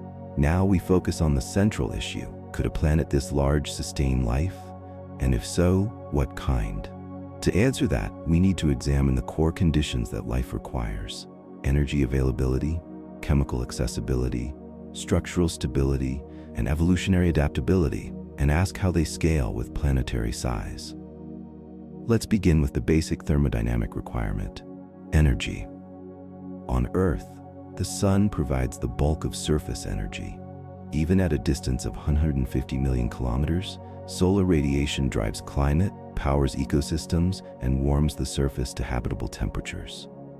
That distance wouldn't change on a Jupiter-sized Earth, meaning the solar flux per square meter would remain the same. The planet would still receive the same intensity of light per unit area, assuming the same orbit. However, surface area would increase dramatically by a factor of 121, since surface area scales with the square of the radius. This means a super-Earth would intercept vastly more total solar energy. That sounds like an advantage, but it introduces complexity. More area to heat requires more thermal regulation. And while this is partially balanced by increased radiation to space, the net result is a planet with massive heat reservoirs and slower response times. Regions of the planet might become heat sinks or cold zones depending on atmospheric circulation patterns. Life in these areas would need to adapt to thermal inertia, a world where environmental conditions change slowly but dramatically. Atmosphere plays a key role in regulating how that heat is distributed. In Chapter 3, we examined the physics of breathing such an atmosphere. Here we consider whether it can support life. A thicker, more massive atmosphere could retain heat more effectively and shield life from cosmic and solar radiation. It could also trap volatiles like water vapor, methane, and carbon dioxide, compounds essential for both climate balance and biochemical cycles. But a dense atmosphere might also pose a threat. High pressure can alter chemical reaction rates, suppress flame-based metabolism, like what we see in combustion-dependent industrial ecosystems, and increase oxygen toxicity in aerobic organisms. At extreme depths, water's boiling point rises, and at sufficient pressures, even water-based cellular chemistry might fail. So for surface life to emerge and persist, habitability zones would need to exist, not just by distance from the sun, but by elevation, pressure, and atmospheric layering. Life would cluster where pressure is moderate, temperature is stable, and gases are breathable, much like how life on Earth prefers certain altitudes, latitudes, and humidity ranges. Let's move to the biochemical level. What would life be made of? Carbon-based chemistry remains the most plausible framework for life due to carbon's versatility in forming complex, stable molecules. On a larger planet, the availability of carbon, hydrogen, nitrogen, oxygen, phosphorus, and sulfur, CHNOPS, would depend on planetary formation history. If the super-Earth formed with similar elemental ratios as Earth, these building blocks would be widespread but distributed differently. Higher gravity would tend to pull denser materials inward. Light elements might accumulate in the outer layers or atmosphere. This could lead to chemical stratification, regions rich in life-essential elements, separated by uninhabitable zones. Accessibility becomes key. Life must be able to access carbon, water, and nutrients in usable form. Subsurface circulation, through tectonics, hydrothermal vents, or weathering, must mobilize these materials into the biosphere. On a massive planet, tectonic activity may slow due to increased lithospheric pressure, but internal heat would remain high, possibly even higher than on Earth. This leads us to life beneath the surface. On Earth, extremophiles, organisms thriving in extreme heat, pressure, or chemical environments, are found in deep mines, hydrothermal vents, and acidic lakes. These are proof that life does not require ideal conditions. It requires energy and adaptability. A super-Earth might host entire biospheres below ground. Subsurface oceans, protected from surface instability and bathed in geothermal warmth, could become cradles for microbial ecosystems. These environments, pressurized and insulated, could support life even in the absence of direct sunlight. Now consider gravity's impact on organism design. Chapter 2 explored human physiology under high gravity, but here we generalize. Higher gravity puts mechanical limits on size, structure, and movement.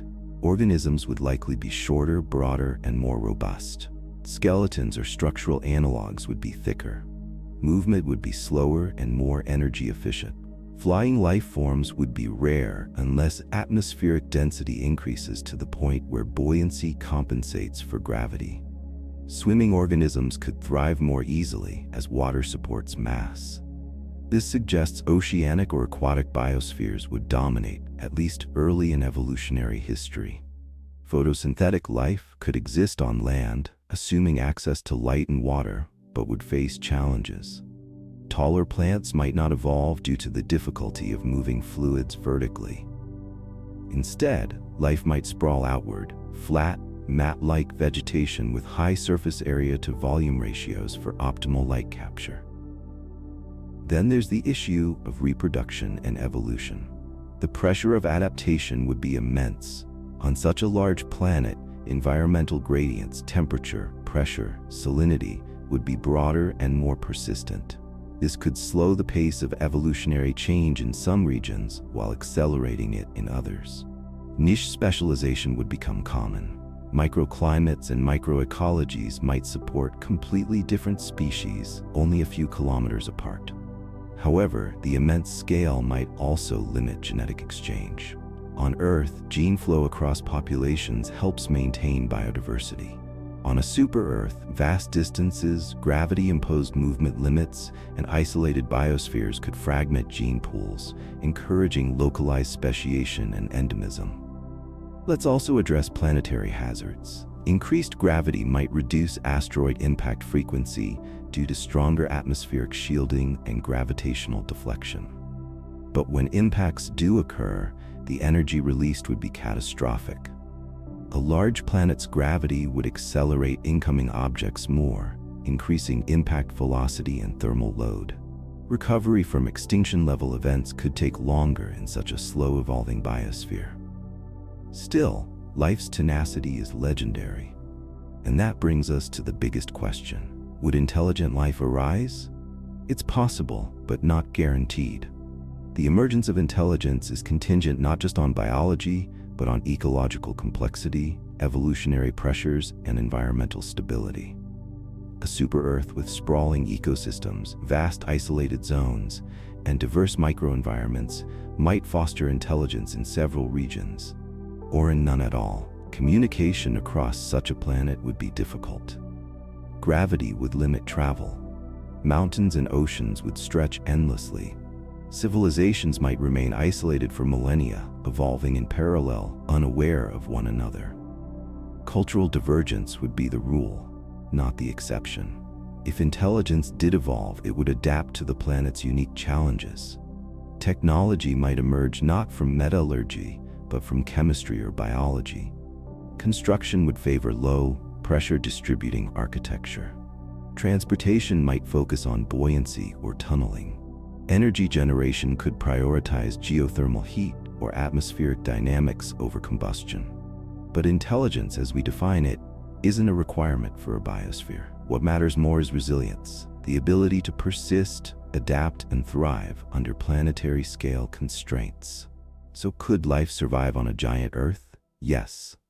But it would be different in almost every way. It would breathe thicker air, move with deliberation, live close to the ground. It might never leave its atmosphere or even know the stars exist. It might not rise to build cities, but it would evolve, replicate, and respond to its world. And in doing so, it would prove once again that life is not a product of perfection, but of possibility. Chapter 10. Why cities would look completely different. A city is more than a collection of buildings. It's a physical expression of how people interact with the land, with each other, and with the resources available to them. On Earth, cities have evolved in response to gravity, geography, climate, and material science. But if Earth were the size of Jupiter, every one of these parameters would change radically. The result? Cities would not just be scaled-up versions of our current metropolises. They would be fundamentally different in form, structure, and function, a response to an entirely new planetary environment. Let's begin with the most immediate influence, gravity. As explored in Chapter 2, gravity on a Jupiter-sized Earth could be up to 25 to 30 times stronger than what we experience now, depending on the planet's density. That force doesn't just weigh down people, it weighs down architecture, infrastructure, and the very materials used to build them. In high gravity, the structural load on any building increases proportionally with its mass. This means taller buildings face exponentially greater compressive stress at their bases. On Earth, modern skyscrapers are supported by steel frames, reinforced concrete, and deep foundations. But these materials have limits. Under extreme gravity, traditional vertical construction becomes impractical.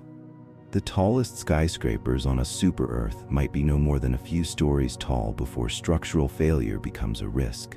Instead, cities would be horizontal in layout, sprawling outward rather than upward. Instead of high rises, we might see low-profile megastructures with wide footprints and strong compressive supports. Think of domes, pyramids, or terraced architecture with weight-distributing bases. The aesthetics would change too, emphasizing thickness, compression resistance, and anchor points over slender elegance. Materials would have to be incredibly strong and lightweight, or more realistically, used in shorter spans and layered for redundancy. Composite materials, tension-stabilized ceramics, and load-bearing foams might become standard. Concrete as we know it might crumble under its own weight unless specially engineered with nanoscale reinforcements. Urban design would follow suit. Wide streets, distributed functions, and clustered hubs would replace centralized business districts and skyscraper skylines. Buildings would huddle together to share support structures or even be integrated into the landscape itself, partially sunken, terraced into hills, or reinforced by geological features. Transportation infrastructure would also change drastically. On modern Earth, we design bridges, roads, railways, and runways to withstand known gravitational loads and traffic stress. On a super-Earth, those stresses multiply. Every vehicle is heavier. Every span must carry more weight. Suspension bridges would be far more limited, and elevated highways might be deemed unsafe or infeasible. Instead, cities would likely rely on ground-level transport or subsurface systems, like gravity-defying maglev networks encased in reinforced tunnels. Alternatively, gravity-assist rails, transport systems that capitalize on minimal elevation changes and rolling resistance, could offer energy-efficient ways to move heavy cargo. Vehicles themselves would be affected. Personal automobiles would be shorter, lower, and slower. Large buses and freight vehicles might use distributed wheelbases, pressure-neutralizing suspensions, or even hover mechanisms to deal with weight. Internal combustion engines might become obsolete due to inefficiencies in high gravity. Electric propulsion, cable-suspended trams, or pneumatic networks could take over urban movement. But let's not forget pedestrian life, how people navigate their surroundings. Increased gravity would affect gait, speed, balance, and fatigue. Sidewalks and urban paths would be softer, less inclined, and closer to essential services. Long commutes by foot would become impractical, so cities would likely favor modular neighborhoods, micro-cities within cities, each self-sufficient with residences, commerce, and green space within a short radius. Elevators and escalators, critical to Earth's vertical cities, might be severely limited. Stairs would need to be shallow and long. Ramps would become standard. Even moving walkways could be reimagined as essential for short-distance pedestrian support in public infrastructure. Then comes the question of utilities and environmental control. Water distribution under high gravity becomes a logistical puzzle. Pumping water vertically would require tremendous energy. As a result, water towers and pressurized storage systems might be abandoned in favor of gravity-neutral recycling loops, where water is captured, filtered, and reused within zones. Plumbing would become horizontal, embedded in layers or strata of construction with minimal elevation gain. Power generation would also adapt. Wind turbines might become less effective in a dense atmosphere with slower wind speeds, while geothermal and solar would gain prominence. Geothermal heat, accessible through an active, internally hot planet, could provide near limitless energy to cities, especially those built near tectonic or volcanic zones. Solar farms, spread flat across sprawling rooftops, could cover vast areas to compensate for reduced sun exposure in denser atmospheric conditions. Let's not forget urban climate control.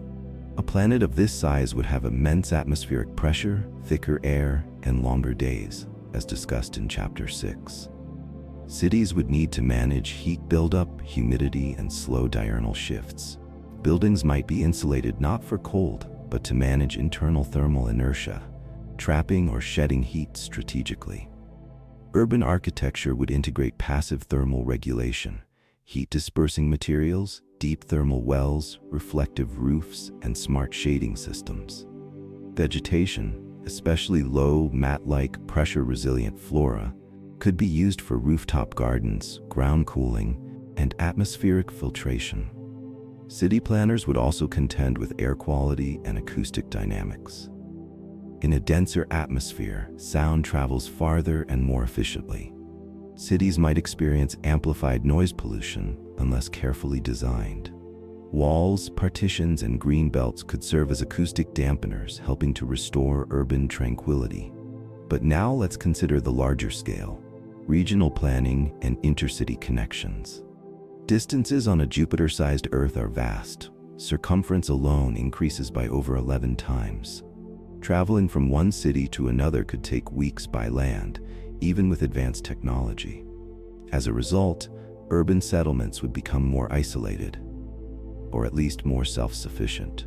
The idea of a globally interconnected city network, as we pursue today, might give way to regional megacities, each operating semi-independently. These cities might also take advantage of planetary geography in new ways. underground arcologies, lava tube settlements, or high-pressure ocean platforms could emerge.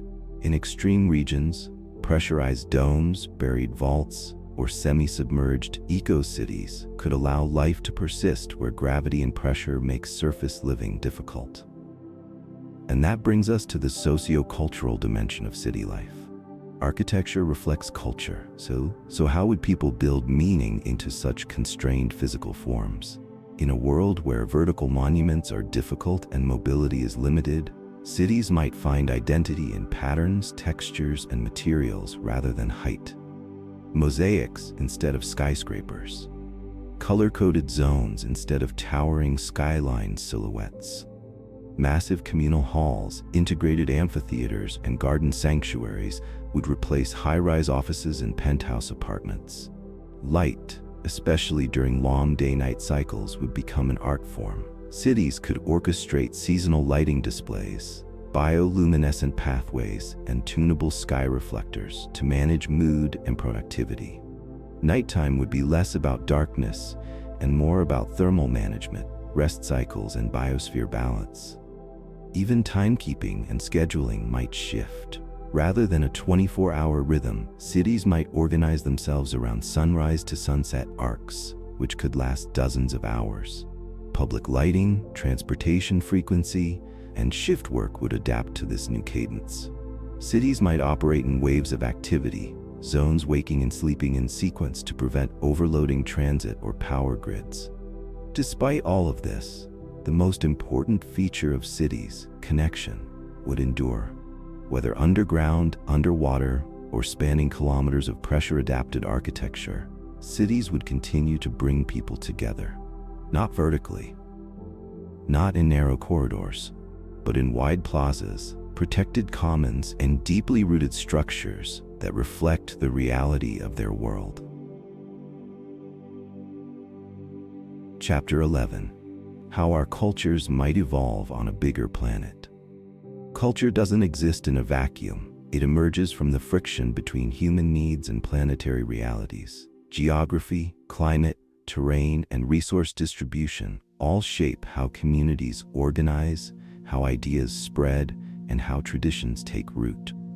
On a Jupiter-sized Earth, with radically different physical constraints, the evolution of culture would follow an entirely different path. We are not merely scaling up existing civilizations. We are reimagining how societies might form, function, and flourish in a world that stretches unimaginably wide, where every movement costs more effort and every connection takes longer. Let's begin with the first and most obvious influence: geographic scale. With a planetary diameter over 11 times greater than Earth's, the landmass available for habitation and development would be enormous.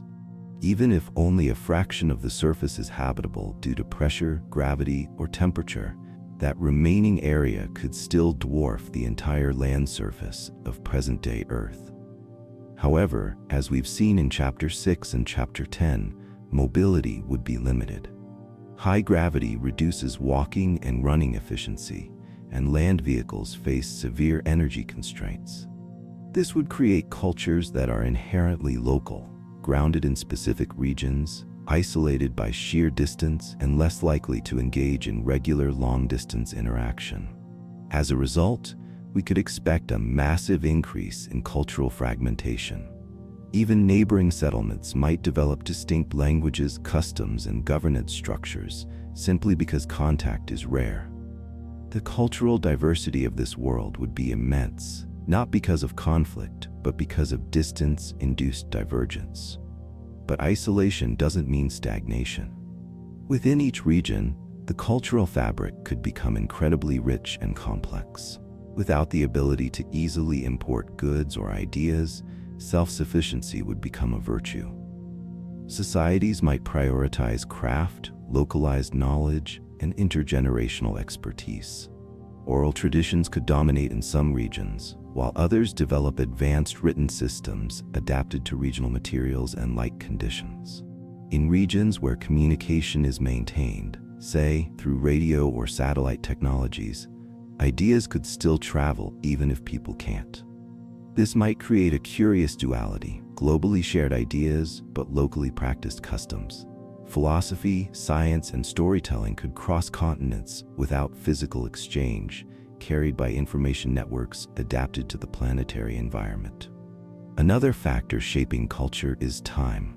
On a planet with longer days, as discussed in Chapter 6, human routines would shift dramatically.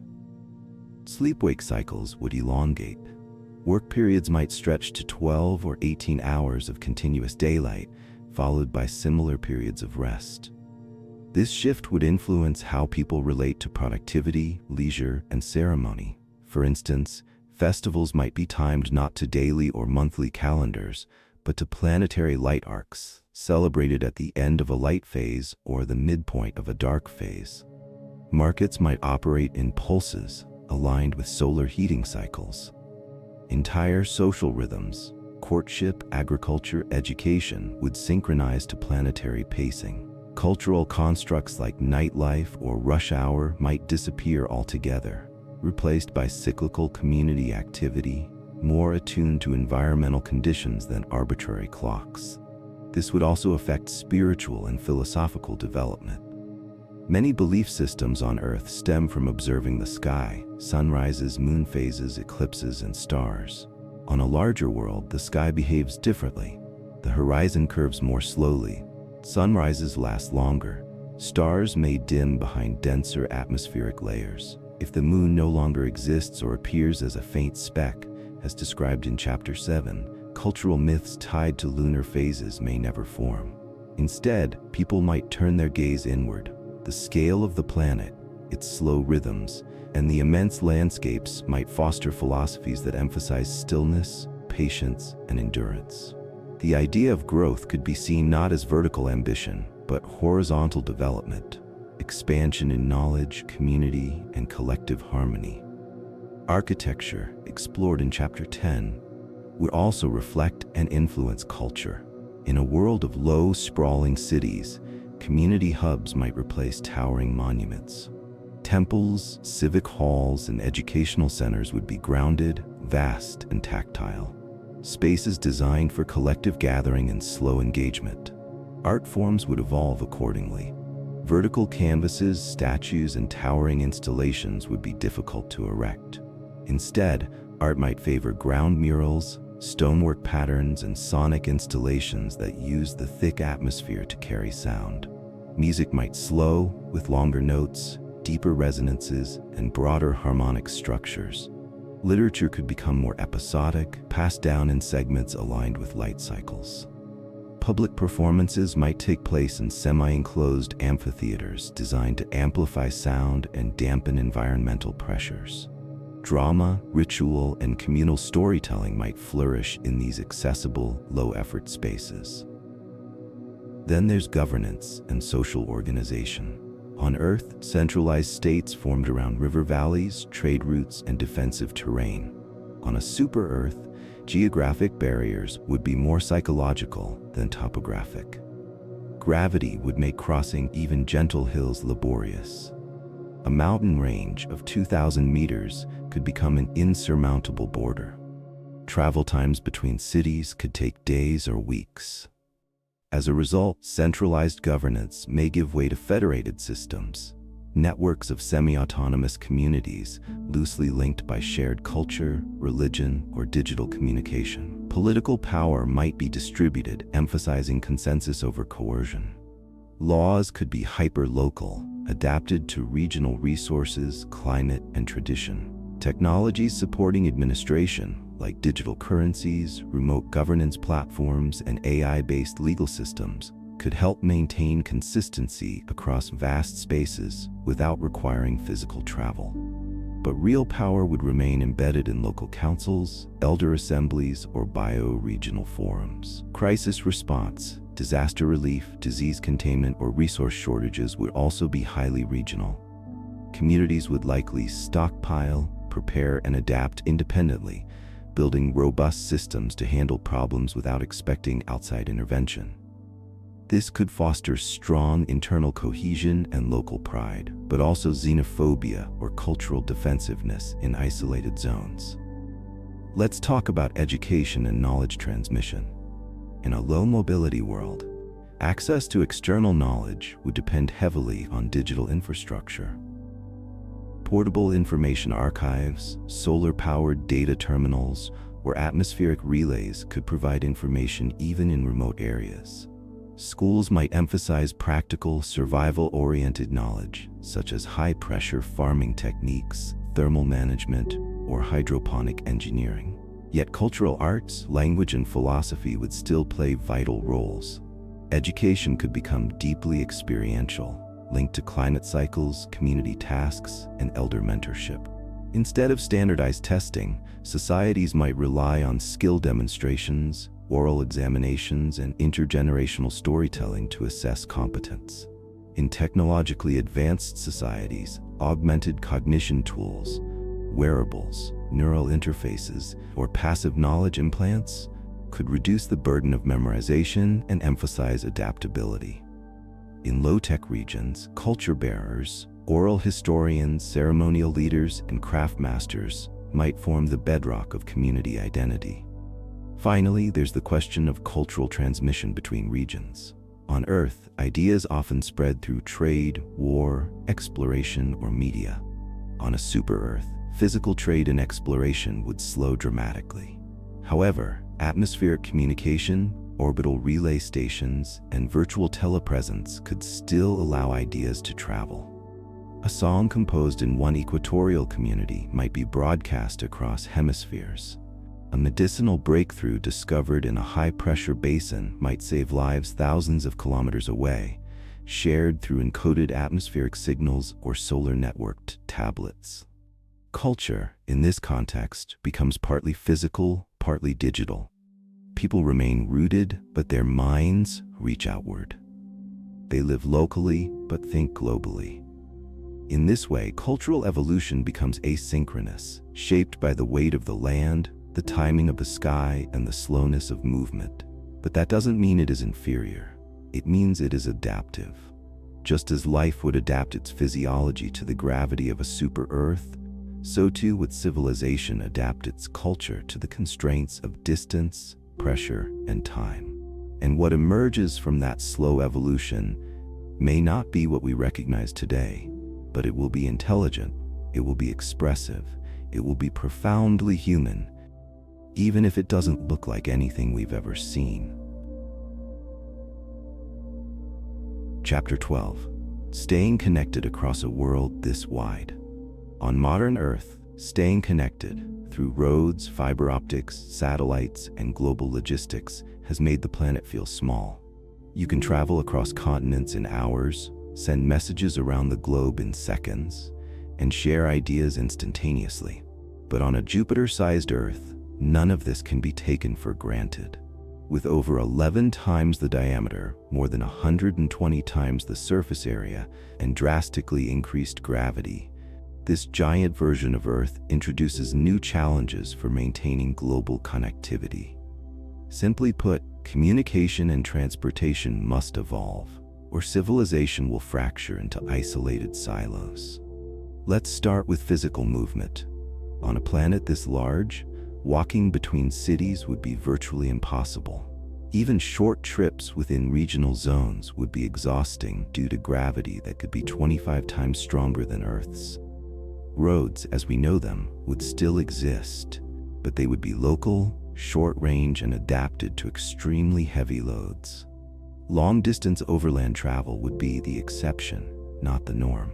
Vehicles would need to overcome immense gravitational drag. To compensate, transport systems must shift toward low-resistance designs. On the surface, this might take the form of magnetic levitation trains, which eliminate friction and use electromagnetic propulsion to cover great distances with minimal mechanical wear. Hyperloop-style tunnels, sealed and pressure-regulated to reduce drag, allowing pods to glide through low-friction tubes across hundreds or thousands of kilometers. Subterranean transport lines, where deep tunnels provide temperature stability and protection from weather and atmospheric pressure shifts. But even with technological innovations, long-distance overland travel would be limited by time and energy consumption. the planet is simply too big for frequent cross-continental physical movement. As a result, alternative modes of connectivity would become paramount. This leads us to aerial and orbital systems. On present-day Earth, aviation is efficient because gravity is moderate and the atmosphere is relatively thin. Aircraft can ascend quickly, cruise efficiently, and descend safely across thousands of kilometers. But on a super-Earth, gravity makes flight difficult. Lifting off the surface requires significantly more thrust, more fuel, and stronger structural materials. Therefore, flight would not disappear, but it would change.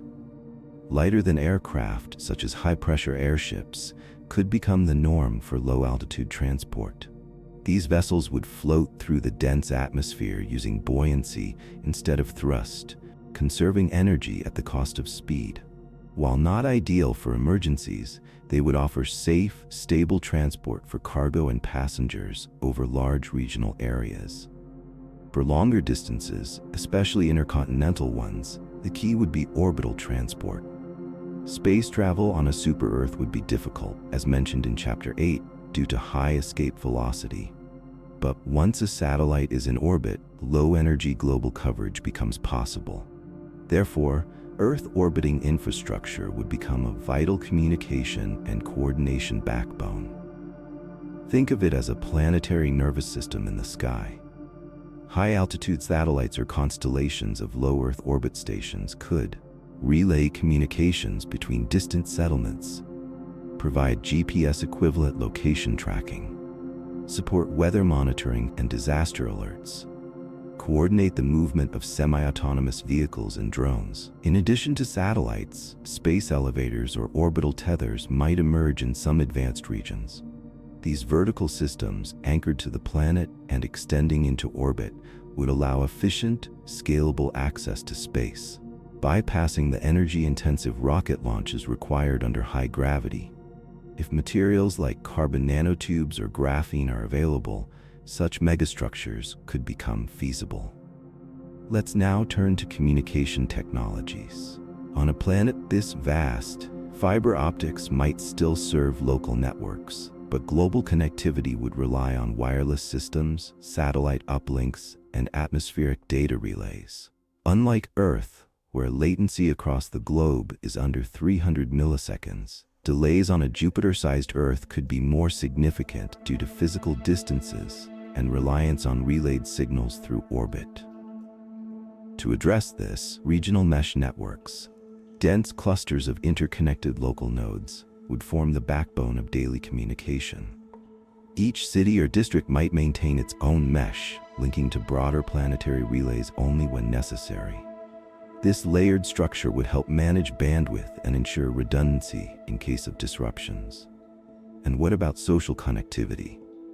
Distance creates friction, not just for movement, but for relationships, diplomacy, commerce, and shared culture.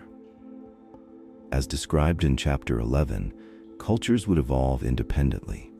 But to prevent fragmentation, societies would lean heavily on virtual presence. Imagine a civilization where physical travel is rare, but immersion technology bridges the gap. Holographic projection rooms allow people from opposite hemispheres to meet face-to-face. Shared digital landscapes recreate cities, meeting halls, or classrooms in simulated environments. Language translation implants or real-time subtitles bridge linguistic isolation. While many of these technologies are theoretical today, they become practical necessities in a world where you may never meet someone from another continent in person. Now let's consider energy infrastructure. To stay connected, you need power. Lots of it. Every data relay, transport system, and autonomous sensor depends on a stable energy supply. Because global grids would be impractical on a planet of this size, energy independence becomes a central design principle. Each region would need its own generation, storage, and distribution systems. Technologies that support this autonomy include solar arrays optimized for long days and varying sun angles, geothermal taps exploiting internal heat gradients, hydrothermal loops in coastal or volcanic regions, atmospheric energy harvesters, capturing heat differentials or ion flows. Regions with high connectivity would likely trade energy knowledge rather than energy itself, sending algorithms and control software, not electrons, across planetary distances. Even emergency connectivity becomes an important design feature. Imagine a natural disaster in a low-access area. With limited physical aid available, survival may depend entirely on the ability to request help remotely, receive remote medical guidance, or print tools using digital blueprints sent over the air. Drones could deliver supplies. Solar-powered repeaters could temporarily restore networks. Disaster resilience would rely on communication technology, not immediate proximity. This brings us to education, governance, and global cooperation. In a low-mobility world, most education would be local, but global learning platforms would still exist. Remote laboratories, AI tutors, virtual campuses, and multilingual knowledge repositories would be essential to prevent regional knowledge silos. Governments, too, would decentralize. Planetary-scale governance would shift toward consensus-based systems operating in parallel across vast regions. Federated models, where each region maintains autonomy but shares planetary policy frameworks, could emerge, supported by encrypted communication channels and cross-regional voting protocols. Diplomacy, instead of relying on embassies or physical summits, would play out in secure virtual chambers. Negotiations conducted across time zones, relayed through multilingual mediation platforms. Treaties could be signed digitally, backed biometrics or consensus-based verification nodes. Finally, let's examine emotional and psychological connectivity. Human beings need more than information. They need meaning, relationships, and shared experiences. On such a wide planet, with long distances and long days, these needs would not disappear, but they would change form. Communities would invest in ritualized communication, shared broadcasts, celebration signals, or harmonic timekeepers that echo across settlements to mark transitions between day and night. Some might light coordinated signal towers during dusk, visible from orbit, symbolizing planetary unity. Even art and music might become cross-regional bridges. Musicians in distant cultures could compose together in asynchronous digital studios. Poets might collaborate on verse exchanged across hemispheres. Stories encoded in data would flow like rivers across the atmosphere. Because in the end, even on a planet too vast to walk across, people will find ways to connect. They always do. Chapter 13. Weather that spans continents. Weather is the atmosphere in motion, an intricate ballet of temperature, pressure, wind, and water. On our current Earth, weather patterns operate across regional scales. A single thunderstorm might span 10 kilometers, a hurricane perhaps 500, and a high-pressure system 2,000. But on a Jupiter-sized Earth, these scales expand dramatically. A world 11 times wider and over 120 times larger in surface area reshapes every aspect of atmospheric behavior. Weather patterns would not only change in magnitude, but also in structure, duration, and intensity. On such a massive terrestrial planet, we wouldn't just see storms. We would witness climate-scale systems that span entire continents, moving slowly but with immense force. Let's start with the driving forces of weather. On Earth, the sun heats the planet unevenly. More energy hits the equator than the poles, setting up convection currents that drive wind and shape global circulation. This difference in energy distribution also leads to pressure gradients, the primary engine of atmospheric motion. On a Jupiter-sized Earth, the overall solar energy per square meter remains the same, assuming it orbits at the same distance from the sun. But because the surface area is vastly larger, the total solar input is much greater. More energy enters the system, and with a thicker, denser atmosphere, as described in Chapter 3, more of that energy becomes stored, moved, and transformed over time. This results in larger-scale convection systems, where thermal imbalances play out not over countries, but across hemispheres. The Hadley cells, which on Earth reach from the equator to about 30 degrees latitude, could expand or multiply. We might see multiple circulation bands, each thousands of kilometers wide, forming in parallel along latitude lines. These could include permanent jet streams, monsoon-like bands, and stationary high and low pressure systems that remain locked in place for months. On such a world, storms could span thousands of kilometers. Picture a superstorm the size of North America, lingering over the same region for weeks at a time. Its outer bands stretch across continents.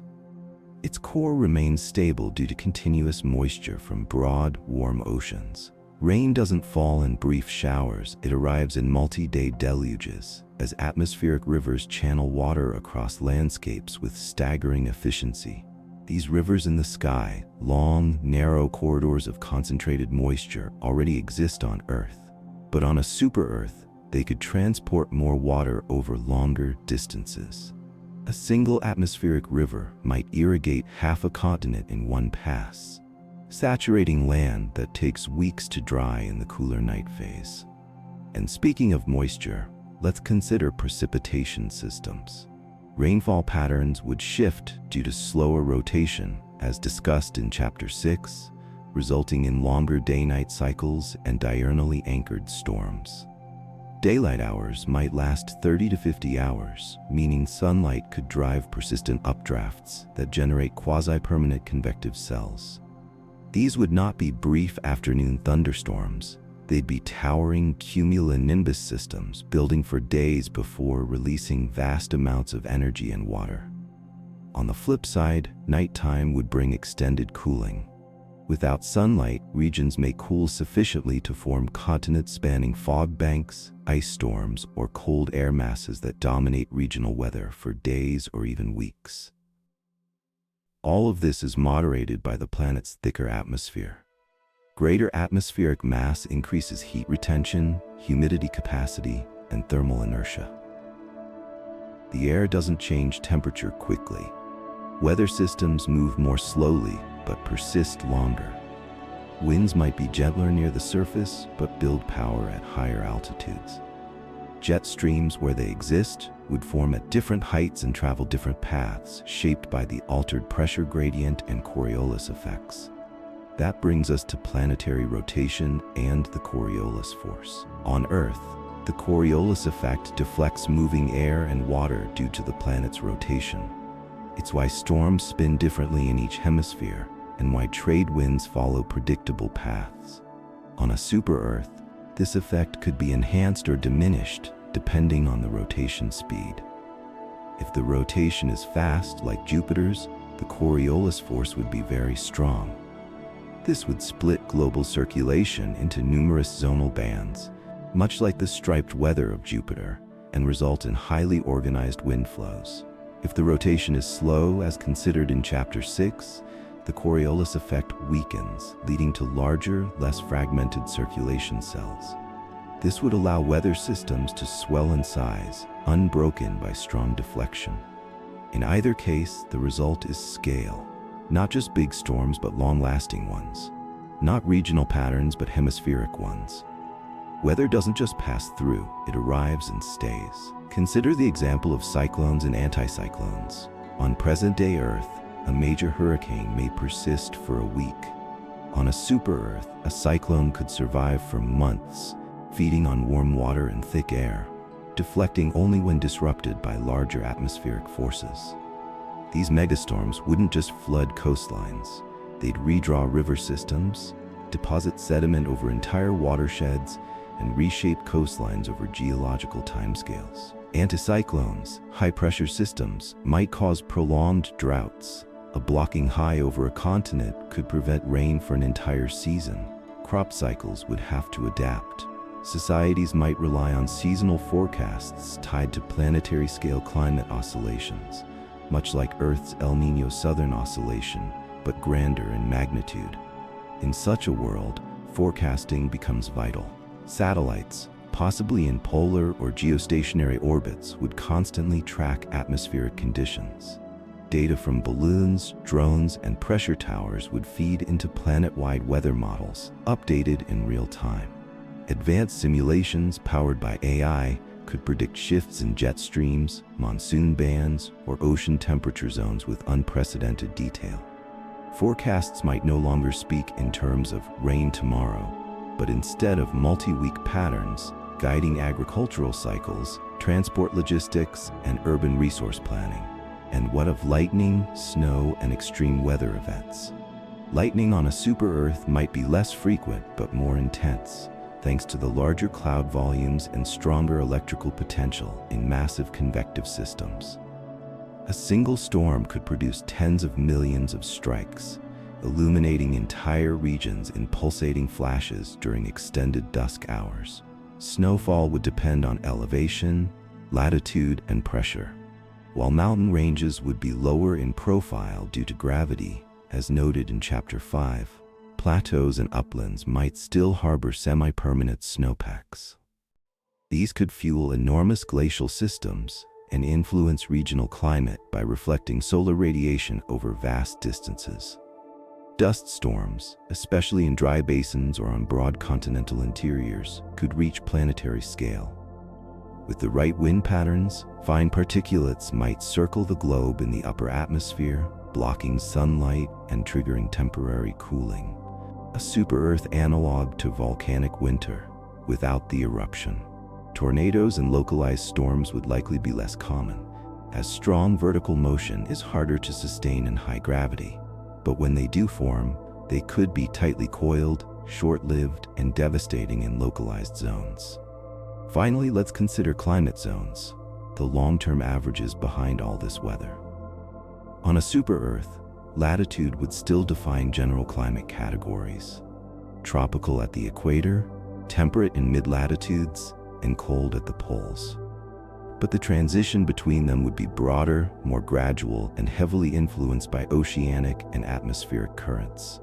Continents may see extreme microclimates, not just hot and cold regions, but stable and unstable ones where weather systems stack, intersect, or cancel out. Entire ecosystems might evolve within these unique climate pockets, with vegetation and life forms fine-tuned to the local atmospheric rhythm.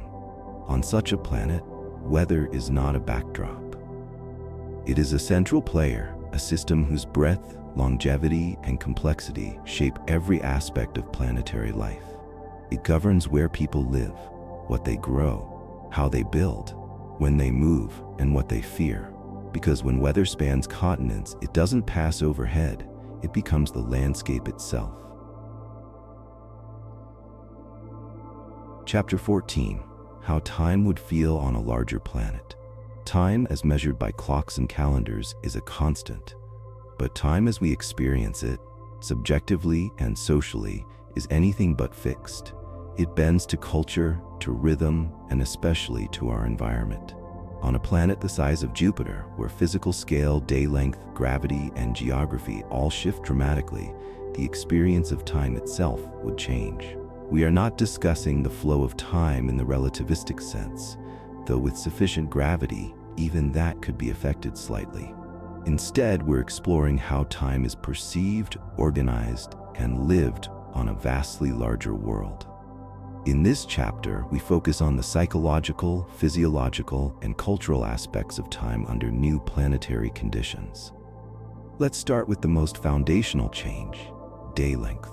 On present-day Earth, one rotation of the planet takes approximately 24 hours.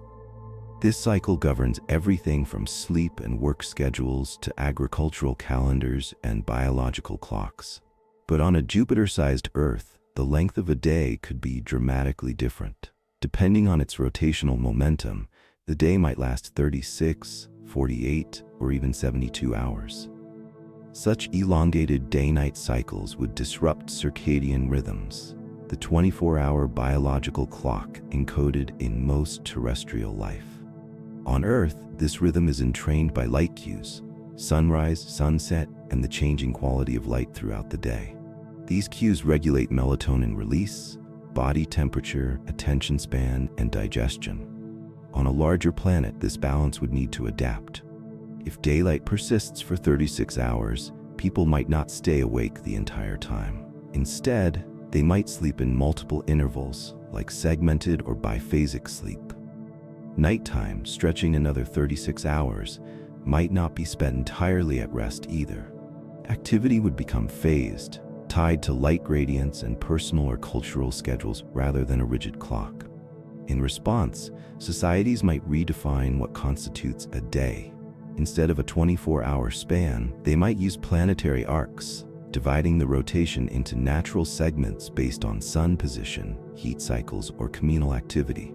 For example, a single planetary rotation might be broken into warm rise, the morning ramp-up when solar heat first touches the landscape; bright phase, the full daylight stretch; cool fall, the gradual decline of temperature and light; dark phase, the night cycle, used for rest, indoor tasks, or planning food. This rhythm would anchor life more strongly to natural processes, creating a kind of slow time, a measured, deliberate pace shaped by planetary motion, not industrial urgency. This slower rotation also affects weather, as described in Chapter 13, but it has cultural implications too. When sunrises last hours and sunsets stretch into golden half-days, the passage of time becomes atmospheric. Light becomes not just illumination, but texture. Color gradients that unfold across vast skies and expansive landscapes. The slowness of these transitions could redefine how people mark beginnings and endings. Events might start not at a precise moment, but during a certain phase of the sky. A meeting might be scheduled for late warm rise, not 09. Even rituals, meals, and conversations might slow down. Without the pressure of a ticking 24-hour clock, people may naturally gravitate toward longer meals, prolonged storytelling, or deep focused tasks. A project might take a full daylight arc to complete, and that would be perfectly normal. This sense of expanded time would shape productivity and creativity. Modern Earth productivity models are based on hourly output, units of work completed in bounded time. On a larger planet, time is not bounded in the same way. Work might be measured not in hours but in cycles, segments, or task completions. An artisan might take an entire light cycle to finish a piece. A farmer may measure effort by climate windows, not days. This shift could also impact education systems. Instead of daily schedules, children might learn in multi-phase modules, with long immersion periods followed by rest and integration time. Time for reflection and hands-on experience would be more naturally built into the calendar. Let's talk about annual time now. Assuming a similar orbit around the Sun, a year would still be approximately 365 days long, regardless of the planet's size. However, each day being longer means fewer days per year. For instance, a 48-hour day would result in just over 182 planetary days per orbit, and a 72-hour day would mean around 121 days per year. This change would restructure seasonal planning. Each month might span just 4 to 6 planetary days. Holidays, planting schedules, migrations, and weather expectations would be compressed into fewer, larger segments of rotation. Seasonal shifts might appear less frequent, but more pronounced when they arrive. And what about biological time? Longer exposure to light could influence growth cycles in plants, leading to faster vegetative development during the light arc, followed by consolidation during darkness. Animals might evolve staggered rest cycles, some resting during early night, others during late dark phase. Diurnal and nocturnal boundaries could blur, giving rise to quadriphasic activity patterns tuned to planetary light shifts. Human biology might also shift. Hormone regulation, metabolic cycles, and sleep patterns would all require adaptation. Over generations, circadian genes might adjust their expression windows. We already see this variability in humans today. Early birds and night owls exist because of slight genetic differences in biological timing. On a larger Earth, this variance could broaden, producing population-wide diversity in light preference, sleep timing, and energy peaks. Even emotions and cognition could follow different rhythms. Mood cycles often track light and sleep. Longer days might produce longer emotional cycles. people might feel motivated or contemplative across entire light phases. Mental health models might shift away from day-to-day tracking toward phase-based models, looking at patterns across broader stretches of planetary motion. Now consider technology and timekeeping. Clocks as we know them, based on hours, minutes, and seconds, might be replaced or reinterpreted. In societies rooted in planetary rhythm, analog clocks with slowly turning hands could regain popularity. Or people might use light calendars, tracking planetary brightness through color-coded indices that describe environmental shifts. Communication networks explored in Chapter 12 would still require coordination. But time zones might be replaced by regional phase codes, reflecting light cycles rather than longitude. Global synchronization could happen via orbital satellites, but daily life would remain regionally entrained. Some cultures might preserve legacy time, 24-hour analogs, as an anchor for international trade or historical continuity. Others may abandon it entirely, embracing local solar time with calendars that pulse like tides, rather than tick like metronomes. There's also the psychological effect of distance on time. On a vast planet where cities are weeks apart and physical connection is limited, time between events grows longer. A reply to a message, a shipment of goods, a planned visit, all take more time. As described in Chapter 12, virtual connectivity helps bridge this gap, but patience becomes cultural currency. In such a world, people might value anticipation and preparation over immediacy. They might take pride in planning journeys far in advance or savor the slow reveal of seasonal phenomena. Temporal rituals marking change not with explosions of novelty but with gradual transformations would become central to identity. This temporal deceleration may also influence legal systems, governance, and social norms. Decision-making might be slower, more deliberative. Laws could be reviewed in planetary cycles, not quarterly meetings. Disputes could be mediated over multiple light phases, encouraging deeper resolution. Political systems might evolve to reflect seasonal councils, rotating representation, or phase-based leadership, aligning civic rhythm with environmental cadence. Finally, we turn to the most personal level, the individual perception of time. Time, for humans, is not only measured, it's felt, and that feeling depends on change, movement, and contrast. On a world where transitions stretch out, sunset over 6 hours, storms over weeks, conversations over days, the perception of time expands. Moments feel deeper. Progress feels slower. Achievements feel earned not by speed, but by persistence. Some might call this a burden. Others might see it as freedom. Because on a world this large, you're not rushed by the vat. Chapter 15. Finding meaning on a world so big. After considering how cities would sprawl across low horizons, how weather would linger across continents, and how gravity would reshape the body and mind, we arrive at the final question. What does it mean to live on a world this vast? If Earth were the size of Jupiter, life wouldn't just adapt biologically. It would adapt psychologically, socially, and philosophically. Meaning, how we define purpose, value, and belonging would be shaped by new scales of distance, time, and perception. In this final chapter, we examine how civilizations and individuals might orient themselves on a world so large that even the simplest things like walking to the next town become profound. Let's begin with perspective. On Earth, you can circle the globe in under 48 hours. The tallest mountain can be climbed in days. You can stand on a hilltop and trace the curve of the horizon. There is comfort in comprehensibility, knowing that the world, while large, is knowable. But on a super-Earth, geography stretches the mind.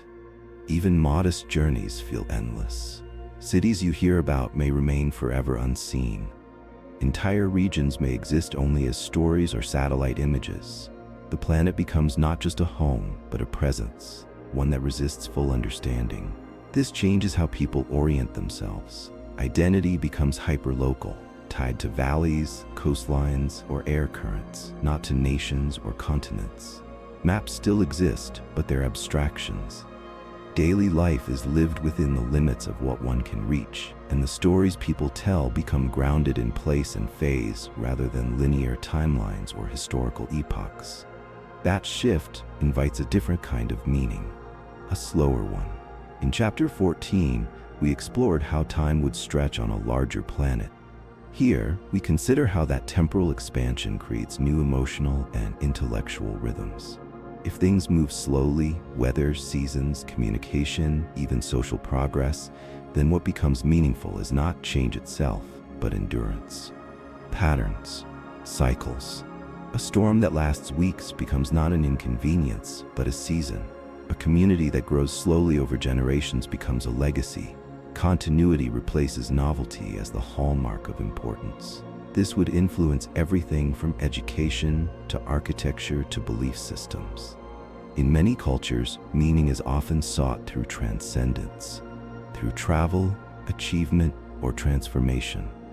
But on a Jupiter-sized Earth, transcendence might be found in belonging, in knowing a single place so well that you become part of its fabric. Think about the land itself. In previous chapters, we explored how terrain would resist verticality, how mountains would sprawl, cities flatten, and buildings cling to the ground. This groundedness would foster a sense of intimacy with the immediate landscape. Your home wouldn't just sit on land, it would emerge from it, shaped by it, responding to its slope, wind, and soil. Such architecture would encourage a culture of observation and patience, knowing when the fog settles, where the wind curls, how the soil warms after sunset. In time, this attention becomes reverence. Spiritual practices could emerge around planetary rhythms. Instead of celestial deities or abstract doctrines, beliefs might center on cycles, the return of warmth, the rhythm of rainfall, the migration of cloud bands across the upper sky. Temples might not reach upward but extend outward, aligned with sunrise corridors or wind flows. Sacred calendars would track light arcs, not lunar months. This emphasis on place would influence language as well. Dialects might evolve to describe local terrain, winds, and seasonal timing with great nuance. Where English has one word for snow, these cultures might have dozens of terms for mist, soil texture, or the way distant air smells before a storm. Stories would include not just characters and events, but coordinates, anchoring meaning in space as much as time. At the same time, there would still be a longing for connection, to the wider planet, to unseen others. As explored in Chapter 12, digital and orbital communication systems would maintain informational unity across vast distances. And yet, knowing that another city exists across the horizon is not the same as walking its streets. This dissonance between digital immediacy and physical isolation might inspire myth-making. Places you've never visited might take on symbolic importance. A distant city could represent wisdom, peace, danger, or opportunity, not because of what it is, but because of how it's imagined. Pilgrimages might form not in the religious sense, but in the existential one. People might undertake long journeys across the land, not to gain knowledge, but to experience scale, to feel the weight of distance, to witness firsthand that their world is larger than they are. In doing so, meaning emerges not from arrival, but from endurance. Let's talk about achievement. On Earth, success is often tied to speed, output, or impact. On a super-Earth, these markers become less useful. It takes longer to build. Travel takes effort. Communication may be asynchronous. In such a context, success may be redefined as stability, resilience, or craftsmanship. A city that lasts 500 years becomes a wonder. A building that survives generations of weather is admired. An idea that slowly spreads across cultures is treasured, not for its virality, but for its persistence. Art, too, would adapt. If materials are heavy and tools slow, then art might become process-based. Tapestries woven over seasons, poems written phase by phase, public murals updated yearly. Music might shift toward ambient, atmospheric forms, designed not for performance but for immersion, filling vast halls with resonant tones that reflect the scale of the world itself. In a way, life would become a meditation on presence. Not the presence of mind demanded by urgency, but the presence of body and community within place. The act of planting a tree, cooking a seasonal dish, or teaching a child becomes an offering to the continuity of life in a landscape that resists change. And yet, not all meaning would be found in slowness. Some cultures might seek meaning in engineering challenge, in defying gravity, bridging regions, or exploring deep ocean or orbital environments. Meaning, for them, might be in pushing the limits of the planet, not just enduring it. Entire societies could be built around the belief that the world's size is a gift to be understood, measured, and transcended. They might establish orbital colonies, run high-speed drone networks, or build subterranean cities optimized for thermal regulation. They might develop philosophies around motion through difficulty, finding purpose not in place, but in movement. In this way, a Jupiter-sized Earth would not impose one type of meaning. It would expand the palette. It would give rise to slow cultures and fast ones, rooted societies and nomadic engineers, isolated thinkers and global broadcasters. It would teach civilizations that there is more than one way to find purpose, more than one tempo, more than one measure of importance. And perhaps most importantly, it would remind its inhabitants of scale. On such a planet, one never forgets the size of the world. You feel it in your bones. Every time you walk, you see it in the sky, in the breadth of the horizon. You wait for the sun to rise, and when it finally does, it climbs slowly, like everything else. Meaning here is not in escaping the world. It's in learning to live inside it completely.